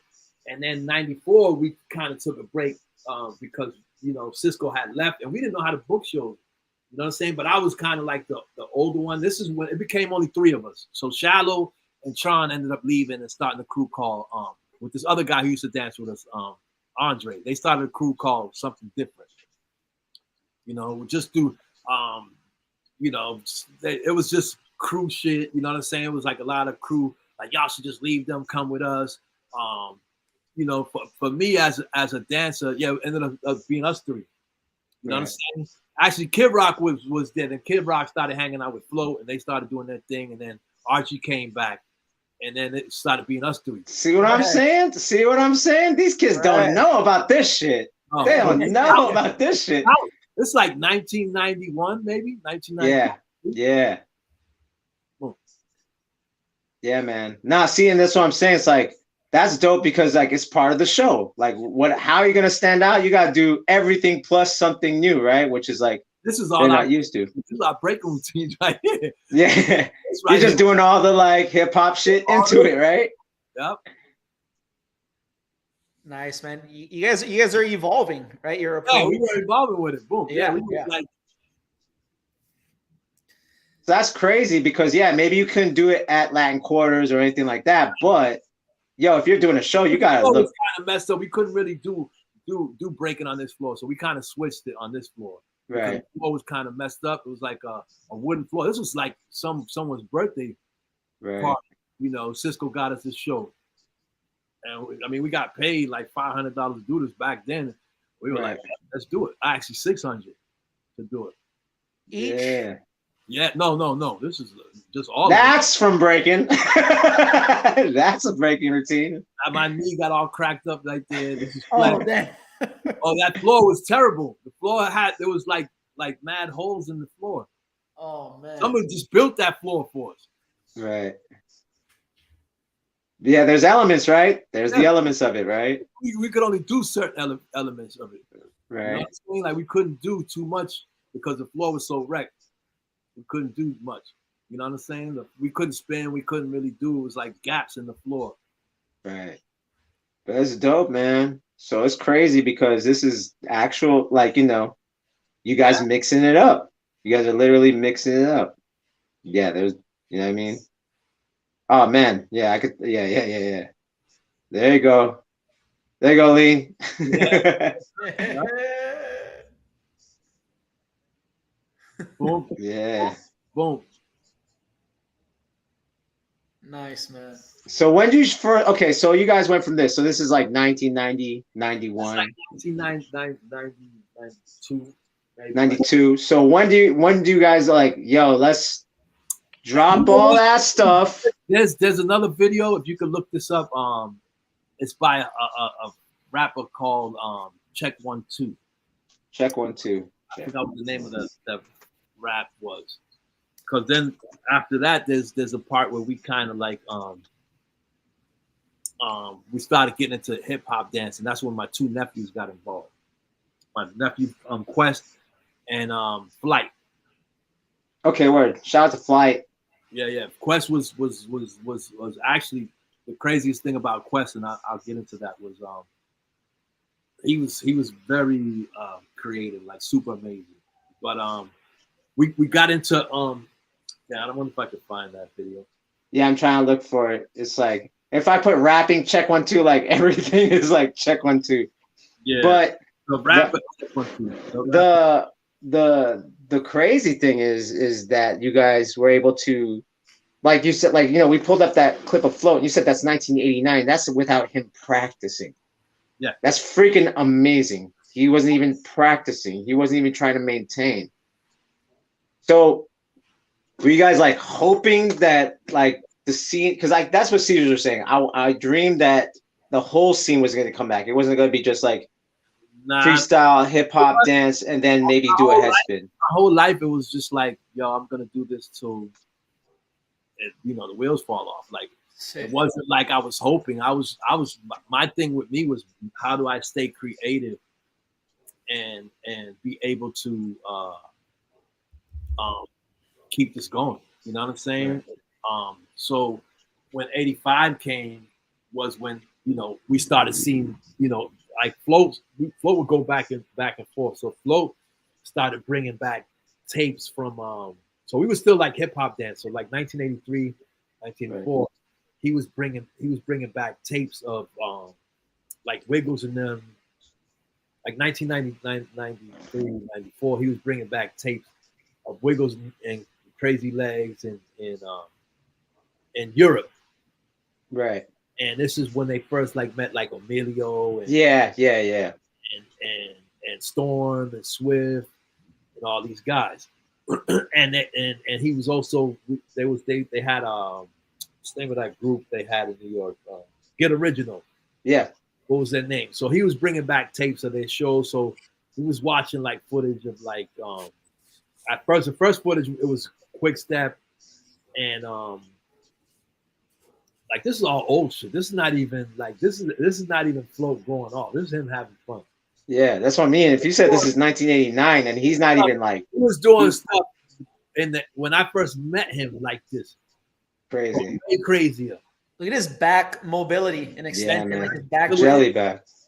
Look, this right here is insane. This right here, I've never seen anybody do this. Boom, flip over, boom. But it, right. Flip. He used to do that like continuous though. Sick. That's not even him. He would do that and keep flipping over and do. Like my man was doing so much craziness that I seen him do, like tracks both ways. He would travel like he was like he got his name from doing like crab walks, floats. That's how he got his name. So he was super amazing like doing floats, but he would also do floats. Like he would walk towards you. He could walk backwards. You know how people do crab walk backwards, crab walk forward. He could walk towards you, do a like a head track, slide, walk twice, go back the other way, head track the other way, like towards you. Yes, incredible body control and awareness, right? Oh yeah, I mean, his whole thing was he would tell us to make sure we made all this tight, like work on this part to have control. For your breaking was basically. Yeah, that's how you grab the ground, right? That's how you grab the force from the ground. It's always work on this. This how you control everything. The whole forearm. Mechanics. So what would he say exactly on how to work on that? I'll just do exercises. We just had a ton of different exercises. We would do like just any exercise that would work with that. We would just work on that. That was how we got our control. That was how we ended up getting control. You know what I'm saying? So you guys, so around 93, 94, you start seeing the Ghetto original tapes. We were still like hip hop dance. We weren't really like taking it serious. Like we were still breaking in our shows. We would go out to clubs and break, right? But we weren't like practicing. And then what happened was in 1984, Float. We ended up going to New York. And I mean, 1994, we ended up going to New York, and this was I think it was Chino, me, Chino, and Kid Free's birthdays on the same like Chino's birthday's on the 26th, and I think mine is on the 29th of January, and Kid Free's mine's on the 28th, Kid Free's on the 29th. Our birthdays around the same time, so we went to New York. For their birthday, we was gonna go out to the clubs. There was a bunch of shit happening. So at this time, Scratch Pickles and X-Men were battling. They were doing some. Oh, you were at that Rocksteady, yeah, at that Rocksteady anniversary. Well, they did it at this club after the anniversary. Actually, okay, yeah. It was the solo battles. We didn't even know there was an anniversary. Oh, word. We just went to the club. We didn't even know there was an anniversary. Okay, so this was the head-to-head about like Sinister versus Shortcut. This wasn't wintertime. This wasn't even Oh, word. Okay. Our birthday, so this wasn't the wintertime. Okay, word. On some battle at a club. Word. Them three together. It was three Qbert, Shortcut, and someone else, and there was Rock Raider. I forgot who was Rob Swift and someone else, and they ended up doing an exchange thing. And we had seen who was it? It was Zulu Gremlin, Ken Swift, Crazy Legs, and Mr. Wiggles. And we was at this club, and it was me, Archie, Flex, Chino, Float, and Kid Freeze. So we go to this club, we're hanging out. Brian was supposed to meet us, but Brian flaked out on us. So we go to the club, we're just coming to party. Like we ain't even thinking about, like doing anything. We're just going to drink, we're going to have a good time. And they started breaking. And then we came in a circle. We started breaking. You know what I'm saying? But it wasn't like we calling anybody out. We were just doing our thing. Like we were just. It was just vibing, right? It was just vibing. That was like at the time Wiggles was really cool. Like Wiggles has like been like super friend. Nobody's really breaking. You know what I'm saying? Like so it was like good to see other people breaking. Right. You know what I'm saying? So we just started breaking. We just had a cipher, and then Wiggles and I think Kenny and Crazy Legs had went out and did one of the Get Original routines. Yeah. And then we no. Routines. Yeah. Uh-oh. Yeah. Uh-oh. Me, Archie, and Flex went out and did a routine. Oh shit. And that was it, but it wasn't. We weren't in competition. Like right. There was another dude who was with us too, who was breaking that day too. I forgot his name. He's a popper from Float's neighborhood. Damn, what is his name? I'm sorry, I can't remember these people's names. It's all good. It's all good. It's all good. Like, no, that's dope though, because then that was like the first time instead of getting kicked out of a club. Yeah. Yeah. But this was like a full-on hip-hop club. Yeah. It was like a hip-hop thing. But we were able to get down, so we got down, and that day, Crazy Legs gave me his card. He was like, "Yo, give me a holler," and he said he swears this never happened, but this did happen. I don't give a shit. He gave me his card. That memory, in the 80s, man. A lot of people. Well, the thing was, I stopped drinking, like so I was able to remember this thing. So he gave me his card. At the time, we're like, oh shit, maybe we should get back together. This shit is coming back. We're seeing videos now from Europe. People are starting to travel. So this and that. So right now we're like starting to practice a little bit more. You know what I'm saying? We're like starting to practice a little bit more. We're not serious, but we got all these shows lined up right now. So then Cisco leaves, then we take this break off. You know what I'm saying? We take a break. I'm teaching kids right now. I'm in the gym. I broke up with my son's mother. I'm in the gym working out, so I'm getting big. But I'm still a hip hop dancer. So I'm teaching these kids. We had a school we built in 1986 called the Boston City Lights. It's like a school, that we helped build. So I'm still teaching kids. That was like my job. I helped build it, but I'm also one of the teachers at the school. So I'm teaching hip hop to these kids. I'm teaching my nephews. I still got right now the crew is not really doing any shows, but I'm teaching my nephews Flight and Jay Quest with the rest of the kids. I'm keeping them off the streets. That was my job, was to keep them off the streets. So I'm teaching them. So what happens is, after a year, I'm teaching these kids. Flex and Archie come back. They're like, yo, we want to dance again. Like, they show up to my house, like, yo, we got to start dancing again. Like, this shit is like, we need to do this. You know what I'm saying? And I'm like, man, I don't know how to book shows. Like, Cisco did all that. Mike and Cisco were the ones booking the shows. I was just the one who made up the routines. You know what I'm saying? Like, that was who I was. I don't know how to book shows. They were like, yo, we got to do this shit. Like, come on, like, let's do it. So I'm like, all right, you know what? Let's do it.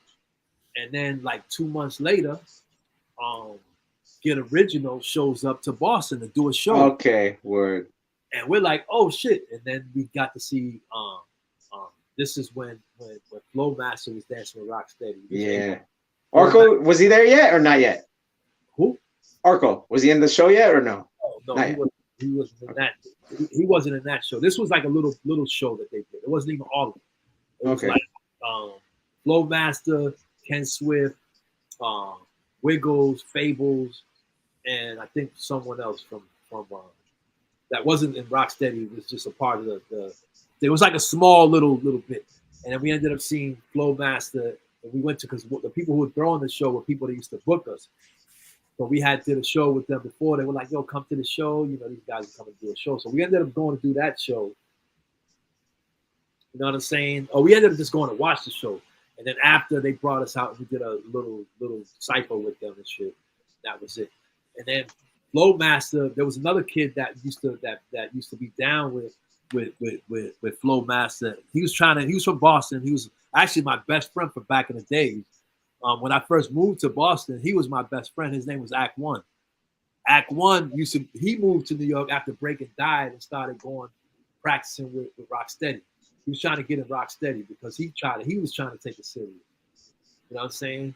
So Act One started like practicing with us. I seen Act One day was like, yo, you want to come practice with us? And he started practicing. He was better than all of us, actually. But in 1 month, 2 months, we were better than him. He had moved back because I guess they wouldn't let him in Rocksteady. So he moved back from New York to Boston. And like for 2 months, we started practicing.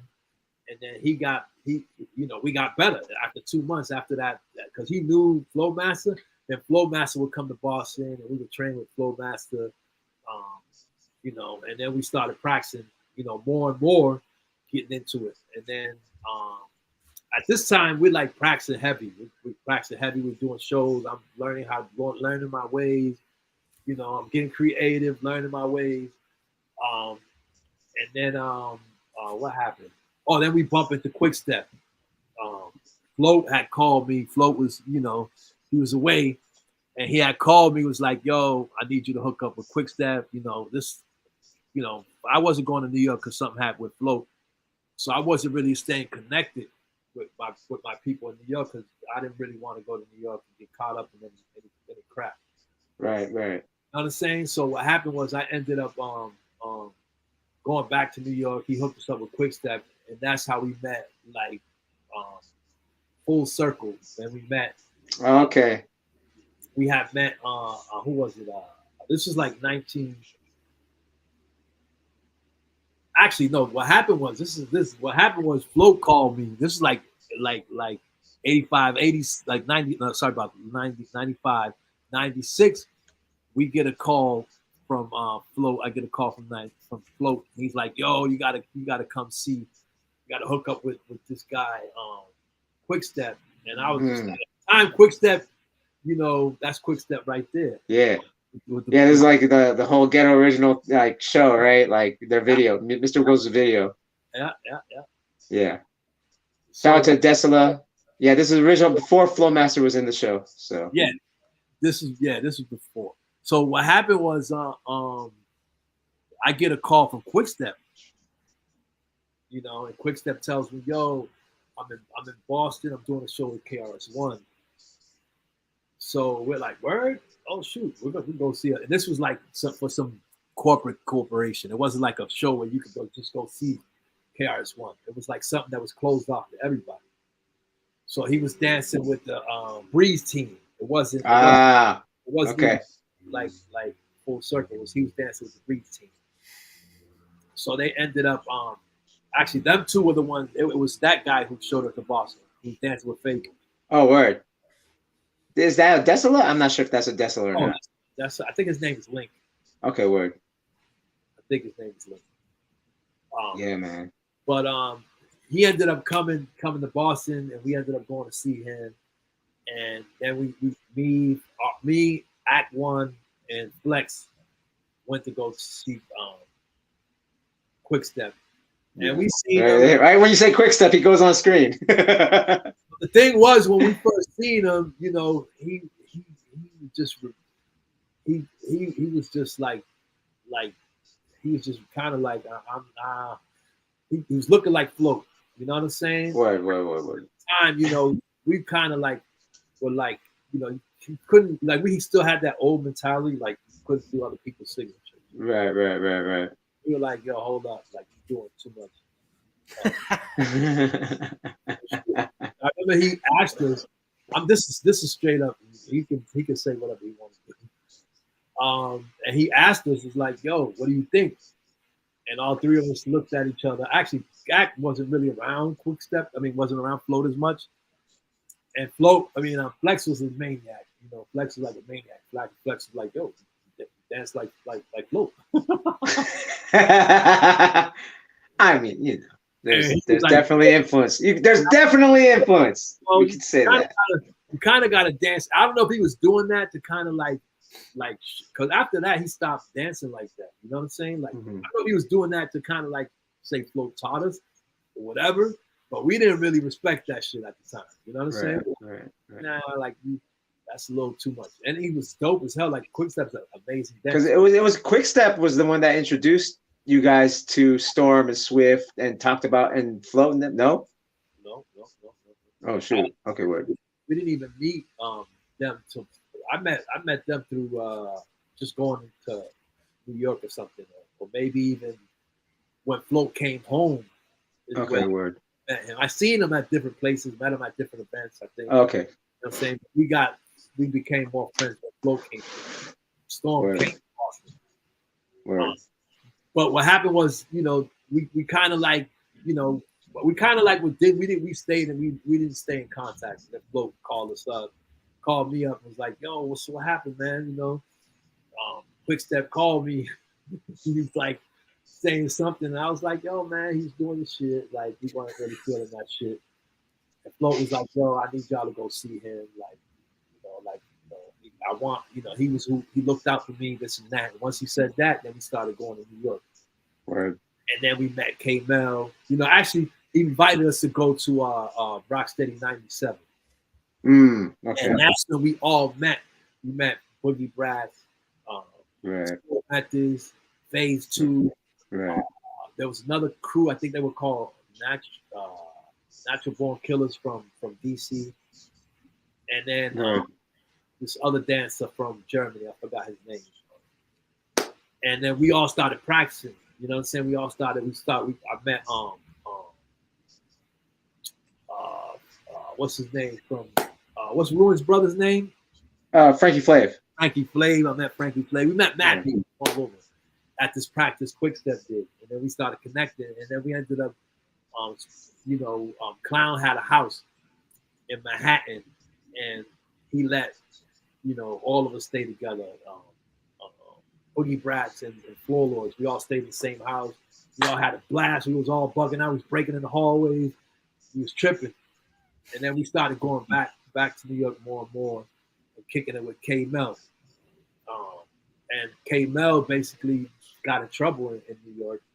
And then he came to Boston for a while. He started practicing with us. And, that's how K-Mel started like learning more and more. Right. Kind of like learning more and more. But I remember when K-Mel and we would go to New York. I mean, one time they had dancers from, I think they were from Hungary.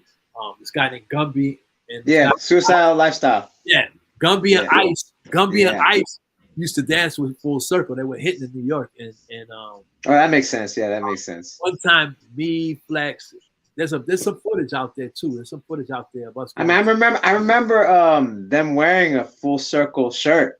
Yeah, they were Full Circle. Yeah. So we ended up going to practice, and they only really seen Quick Step, like as far as power moves. They never really seen anybody else do power moves in New York. You know what I'm saying? And I remember we brought Flex, and Flex had went out and did like flare headspin 90, and they were like, "Oh, yo, what the hell is this?" Yo, they never seen anybody do that shit. You know what I'm saying? Like they never seen no one in New York do that shit. But he started tripping out. Like, yo, we never seen nobody do this shit. From here, like from New York. So then, they were like, oh shit. They started putting 2 and 2 together. And then we started back to New York. And they started seeing, we started getting better and better. Because we weren't really breaking that at that time. But once we started like taking it more serious, better. Then K-Mel came. And then with all our whole crew, like we all had like Archie was, was on a whole different level. You know what I'm saying?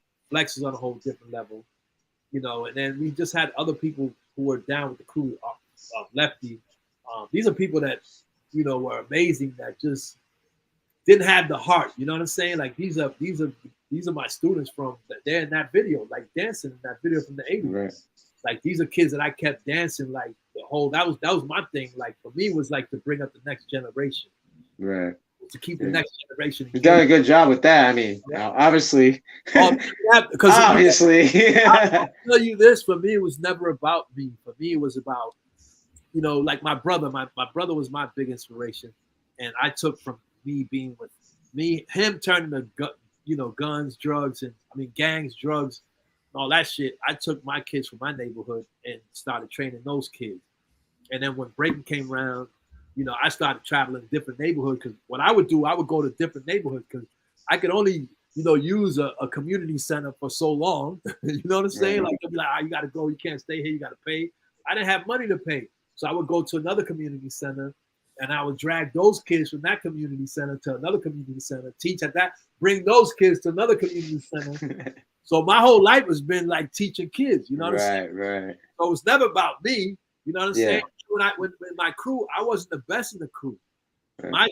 My key to my crew was doing routines, and how I was different was I was able to combine the dance, so what everybody else was better at me doing, I would combine, I would take, like, you had dudes who were better than me at doing windmills, you know what I'm saying? But, I was better at kids doing combinations. That was my thing, combinations and dancing footwork, Right. being able to freestyle everything. That was my Right. that was how I was. That's who I was in the crew. Right. You know what I'm saying? I wasn't better than everybody. Like it was people 6-pack in my crew. He was better than me at doing flares and you know other things. Air flare. He was better than me. He was creative. He could do stuff both ways. You know what I'm saying? Like there was people in my crew who were better than me. You know what I'm saying? I was just the one who was able to keep everybody together as a crew. You know what I'm saying? I was always the leader in that way. But we had Cisco who was the one who did his part for booking shows, him and Mike. You know what I'm saying? Like there was always someone that I was always understood that a team is where it was always, you know what I'm saying? Right. Younger generation being a visionary, you know, because me and Flo would sit, you know, when we would walk home every day, we would talk about how this is what we wanted to do for the rest of our lives. Let me turn on the light because this house is. Yo, that's dope, man. So that was my whole life, basically. My whole life was basically me, you know, me and him sitting up and talking, you know what I'm saying, and wanting to do this for the rest of our lives. And how we was going to do it and how we're going to, you know, work with kids and how we're going to, you know, help the next generation. So that was my whole life. It was never about me. Like I never really, you know what I'm saying? Like it was never about me. I was always teaching kids. There you go. So that's love right there, right? Yeah, I mean that's you want to do it for the rest of your life, man. You found that love within it right there. You talk about people that, you know, they have the moves. They have a lot of passion and love. You know, I was very passionate. There you go. So we're about to wrap up the podcast. You've shared so many good stories. Actually, it's funny because like when we had Caesar on, there's like a few connecting names. Yeah, it's like it intertwines. Like it actually intertwines. It's like it's dope. Like because we didn't even plan it, but there was like some intertwine. It's like, oh, okay. So. And you give a different perspective. No, you give a different perspective. Yeah. That was to me. I was like, yeah. I was like, listen, like, yeah. So you're talking like power moves and creativity. You know, we had Caesar talking about, New York City Breakers. They were doing power with the speed, right? That's kind of one of the main characteristics of power is speed. It's within the definition of power, right? How fast you can overcome resistance. That's what power really is. And New York City Breakers had it. Caesar, he was like, yeah, you know, they were doing it, but here on the West Coast, you know, I grew up in Hawaii, so we're closer to the West Coast. We had probably influence from what I found out from the San Francisco scene, you know, with power moves and stuff like that. But there's the West Coast power. So what you're telling me is, you know, there's incredible breakers, right? And other people that weren't necessarily New York City Breakers that was representing power like that. Just on another level, right? Changing levels, different combinations, and being creative within that. That's one of the hardest things to do, is to be creative within power moves, right? Well, the thing about it also is like you had to, you know, when we grew up, you had to be totally different. Like you couldn't just go out. Like even if you put your hand somewhere else, you could do the same move, but you always had to put your hand. It's infinite. There's no excuse. Yeah. To not be different. So I want to ask you, you have students. How important do you think the value of being original, of being different is to the culture as it's moving forward? I mean, I think it's very important, man. I mean, you know, I think if you want to identify, you want people to identify who you are, you have to be you. You know what I'm saying? The only way you could be different is being you. You know what I'm saying? And I think that's the key people miss these days is like they don't really realize that. Word, yeah. Okay, so this is something that Jay is really passionate about. I'll let you guys talk this. So how would you do that? Because like, you've seen the dance for almost at least 35 years, right? So now that every move has been done in a way, right? You said there's certain things that and more. I mean, it's as simple as adding, you know, extra step, adding a little twist to it, adding, you know, I mean. You have your own style of way of dancing. Like everything looks the same, but you're still your own person. You know, I took from so many different, like me growing up, you know what I'm saying? It was, you know, do or die, basically. You know, you traveled to different communities, you know, my main thing was I had to be different because I was scared of what the people I was with was gonna do. You know what I'm saying? Like, so I tried to go everywhere I went. You know, it was like I was like thinking like something was gonna happen. You know what I'm saying? Like, it was times where I actually battled someone that I knew that was my homie, and he did a diss move. And I remember one of my friends from my neighborhood punched one of our boys in the face. Pow! I'm like, oh, that's my homie. You know what I'm saying? Oh yeah. So in a lot of we had a few of those back in the day too. You know what I'm saying? The guys that weren't even dancing, they were just your boys, right? They're just looking out for you. But when we went to places, your whole neighborhood came. So you was basically, you had your whole neighborhood, you know what I'm saying, there. So it was like you didn't know what people had. They could have had guns, they could have had knives, you know, and your whole thing was like, if something happens, it's gonna be my fault. But you love dancing so much that you had to go down and do your thing. So it was like do or die. Like, you know what I'm saying? Like, I gotta go out. So this guy went out and did something different. So it's the same thing now. Like, you gotta realize, like, even if everything has been done, you can put your hand on your knee, you can put your hand on your hip, put your hand on your head. You know what I'm saying? Like, I still see people creating mad stuff to this day. Look, in Europe is probably the most creative people I've ever seen in my life. And they're taking stuff, so it could be done. You know what I'm saying? Like, it could be done, man. I mean, you know, you could see it, you could look at it, you could create it. And you're creative. Like, Jasoul, I see you create mad things. I see you do mad things that I don't see people do. You know, how you go into certain things. You know what I'm saying? Yeah, well, I mean, what you're saying. The way I stay creative is I freestyle everything I do. So whatever I'm doing is gonna be freestyle. I can't. There's no way I'm gonna follow the music, try to do my own thing. You might see the same move, but you'll never see it the same way. You know what I'm saying? You never see me do it how I did it that time because I'm freestyling. You know what I'm saying? That's the best way to really be. I mean, all the moves that are made were all by freestyle. Us freestyling and going for it without even hesitating. You know what I'm saying? Just going. A lot of moves were created because we thought, you know what? I'm going for this move and I'm gonna go for it. I don't care. I'm gonna make it. You know what I'm saying? And then that move would come out. We're like, oh shit, damn. But it was no hesitation. And sometimes we would crash like, oh shit, bang, bang. You know what I'm saying? Oh damn, that move. But then once we got more confident, we were able to make that move happen. You know what I'm saying? Like, of course, there's a lot of moves that we didn't get down pat. You know what I'm saying? That we stopped doing because we couldn't do it. There were moves that we did that we never done in our lives again because it was so freestyle that was like, oh shit. Yeah, I know that. Adrenaline's happening, boom, something happens. You know what I'm saying? It's no video, so we could never see that move. Right. Oh yeah. So I mean, the best way to really be, you know, creative is to really freestyle everything. Freestyle, yeah. Freestyle, I mean, it takes everything. So to get into that position, it takes hours of practice, right? It takes hours of practicing all your moves, though. You know, all your moves. All your moves, so you're able to combine everything.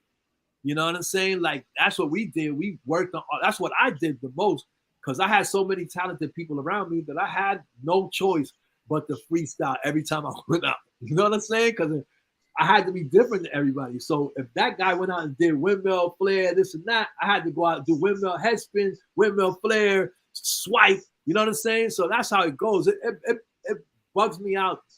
I tell people this all the time. It's like, yo, the only time you should be doing something different than what, because I see B-boys that'll go out and do something totally different than what the other person did.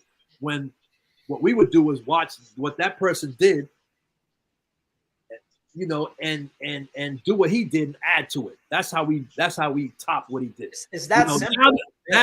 Now breaking is totally different because you have different styles, way more different styles. You know what I'm saying? There's a whole bunch of different styles. So, but it's certain B-boys that I see that can do what that person does. You know what I'm saying? But they'll choose to do something else. I'm like, why wouldn't you just go out and just top what he did? I don't understand what you're doing right now. It doesn't make sense. They're doing competitions. That's why. It's a show competition. The one-upsmanship is definitely but the best way. Like when we watched that video you just had us watch in the 80s, that's what they were doing. You saw that. This guy did swipes. This other guy did some other different type of swipe. Yeah. This guy did backspin. This guy did backspin headspin. You know what I'm saying?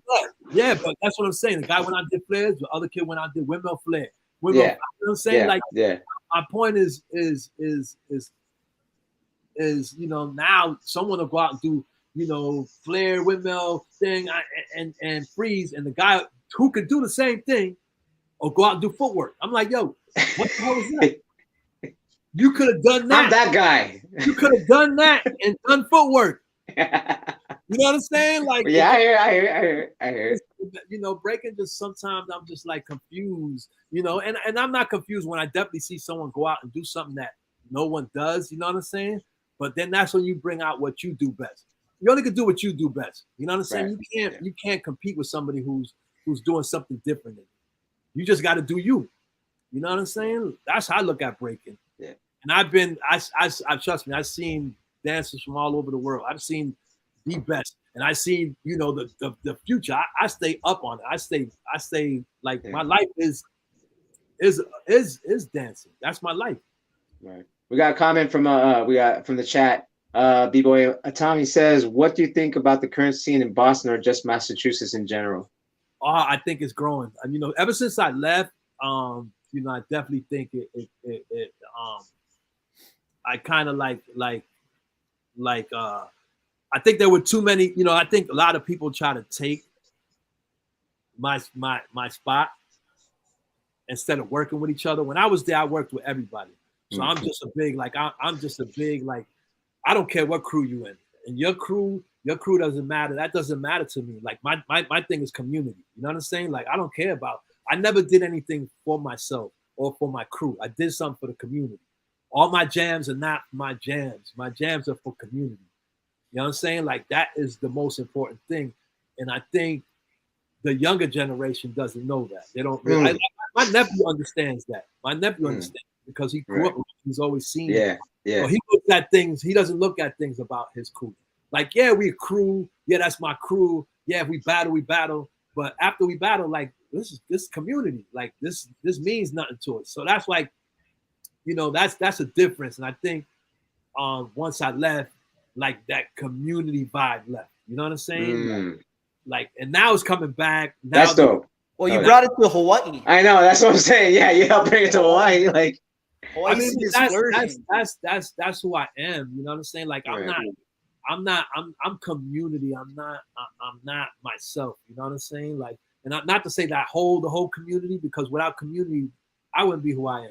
You know what I'm saying? I just bring the glue to bring people together. You know what I'm saying? And make them understand, like, look, man, like, this is a dance, but this is also our community that we got. Like, our community is about the future. You know what I'm saying? Yeah.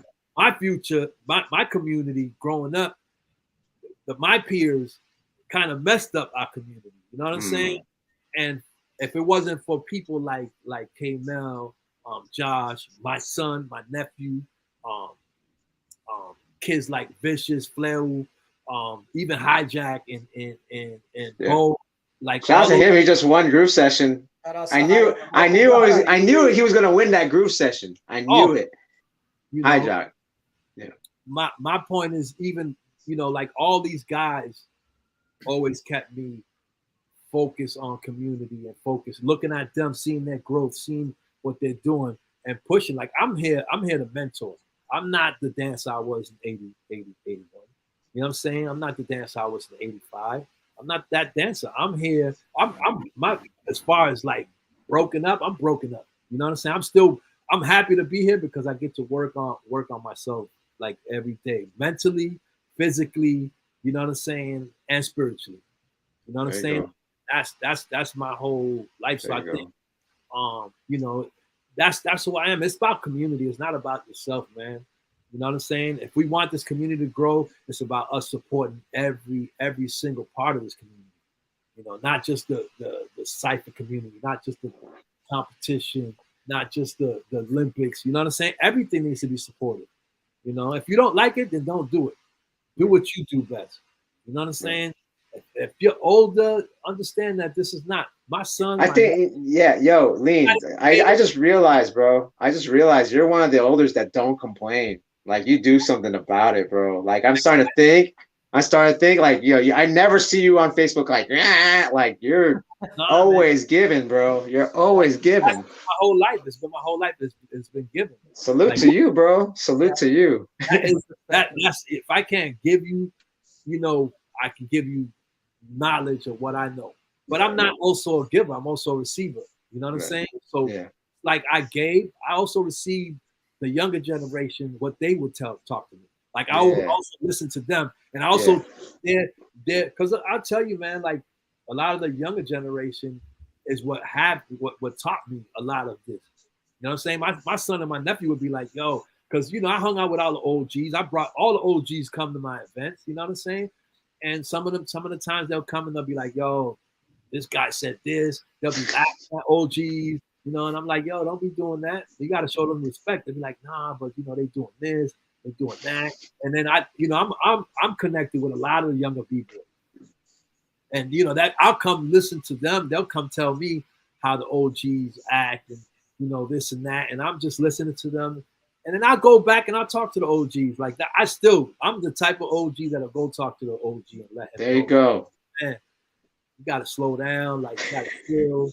A lot of OGs come to me and be like, yo, this OG's talking shit. I know you told me to chill. And I'll be like, yo, my man, just chill. Let me talk to him. Let me try to, build. There you go. I can make something chill, and sometimes I can't. I gotta let it go, but I can't waste too much time on that. Yeah. Creative. How can I help the next generation? There you go. The same build. That's what my mind is right now. Like, how can I help them? And I'm working on a bunch of different things that I'm working on. Oh yeah, we see it, man. We see it. We see it out there. 808. We see it. We see it out there. What's the next thing coming up for you, Lean? Shoot, man. I got I'll be in New York. I actually helped organize the Breakin thing in New York for for the Red Bull. For Red Bull. Nice. I'll be there for that. I also got freestyle session. I'll be judging the 40 and over. Hello. Oh, hello. Yeah. Right. That's why I have him on the show. What you looking for, Leanski? What you looking for? What am I looking for? I mean, I'm just looking for creativity, and I just want to see people dance.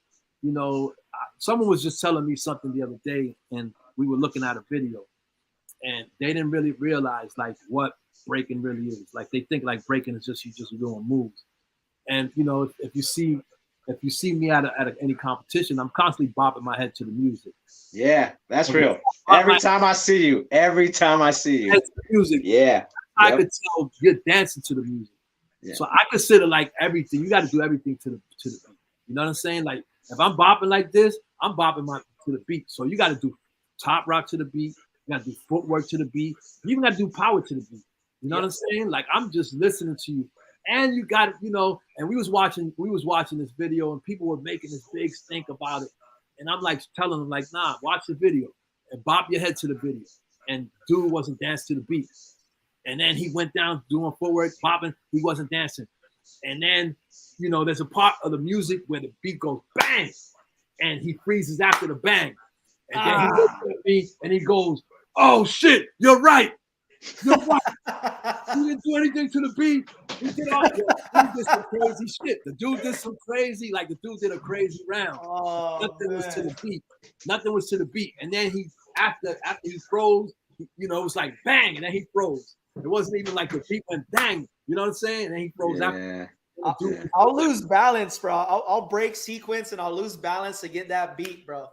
Yeah, but that was the funniest thing because people don't see that. Like they don't, and that's what I kind of like judge. Like I already know OGs, they already know how to dance to the beat. They already know what to do. For me, I'm just looking for the cleanest.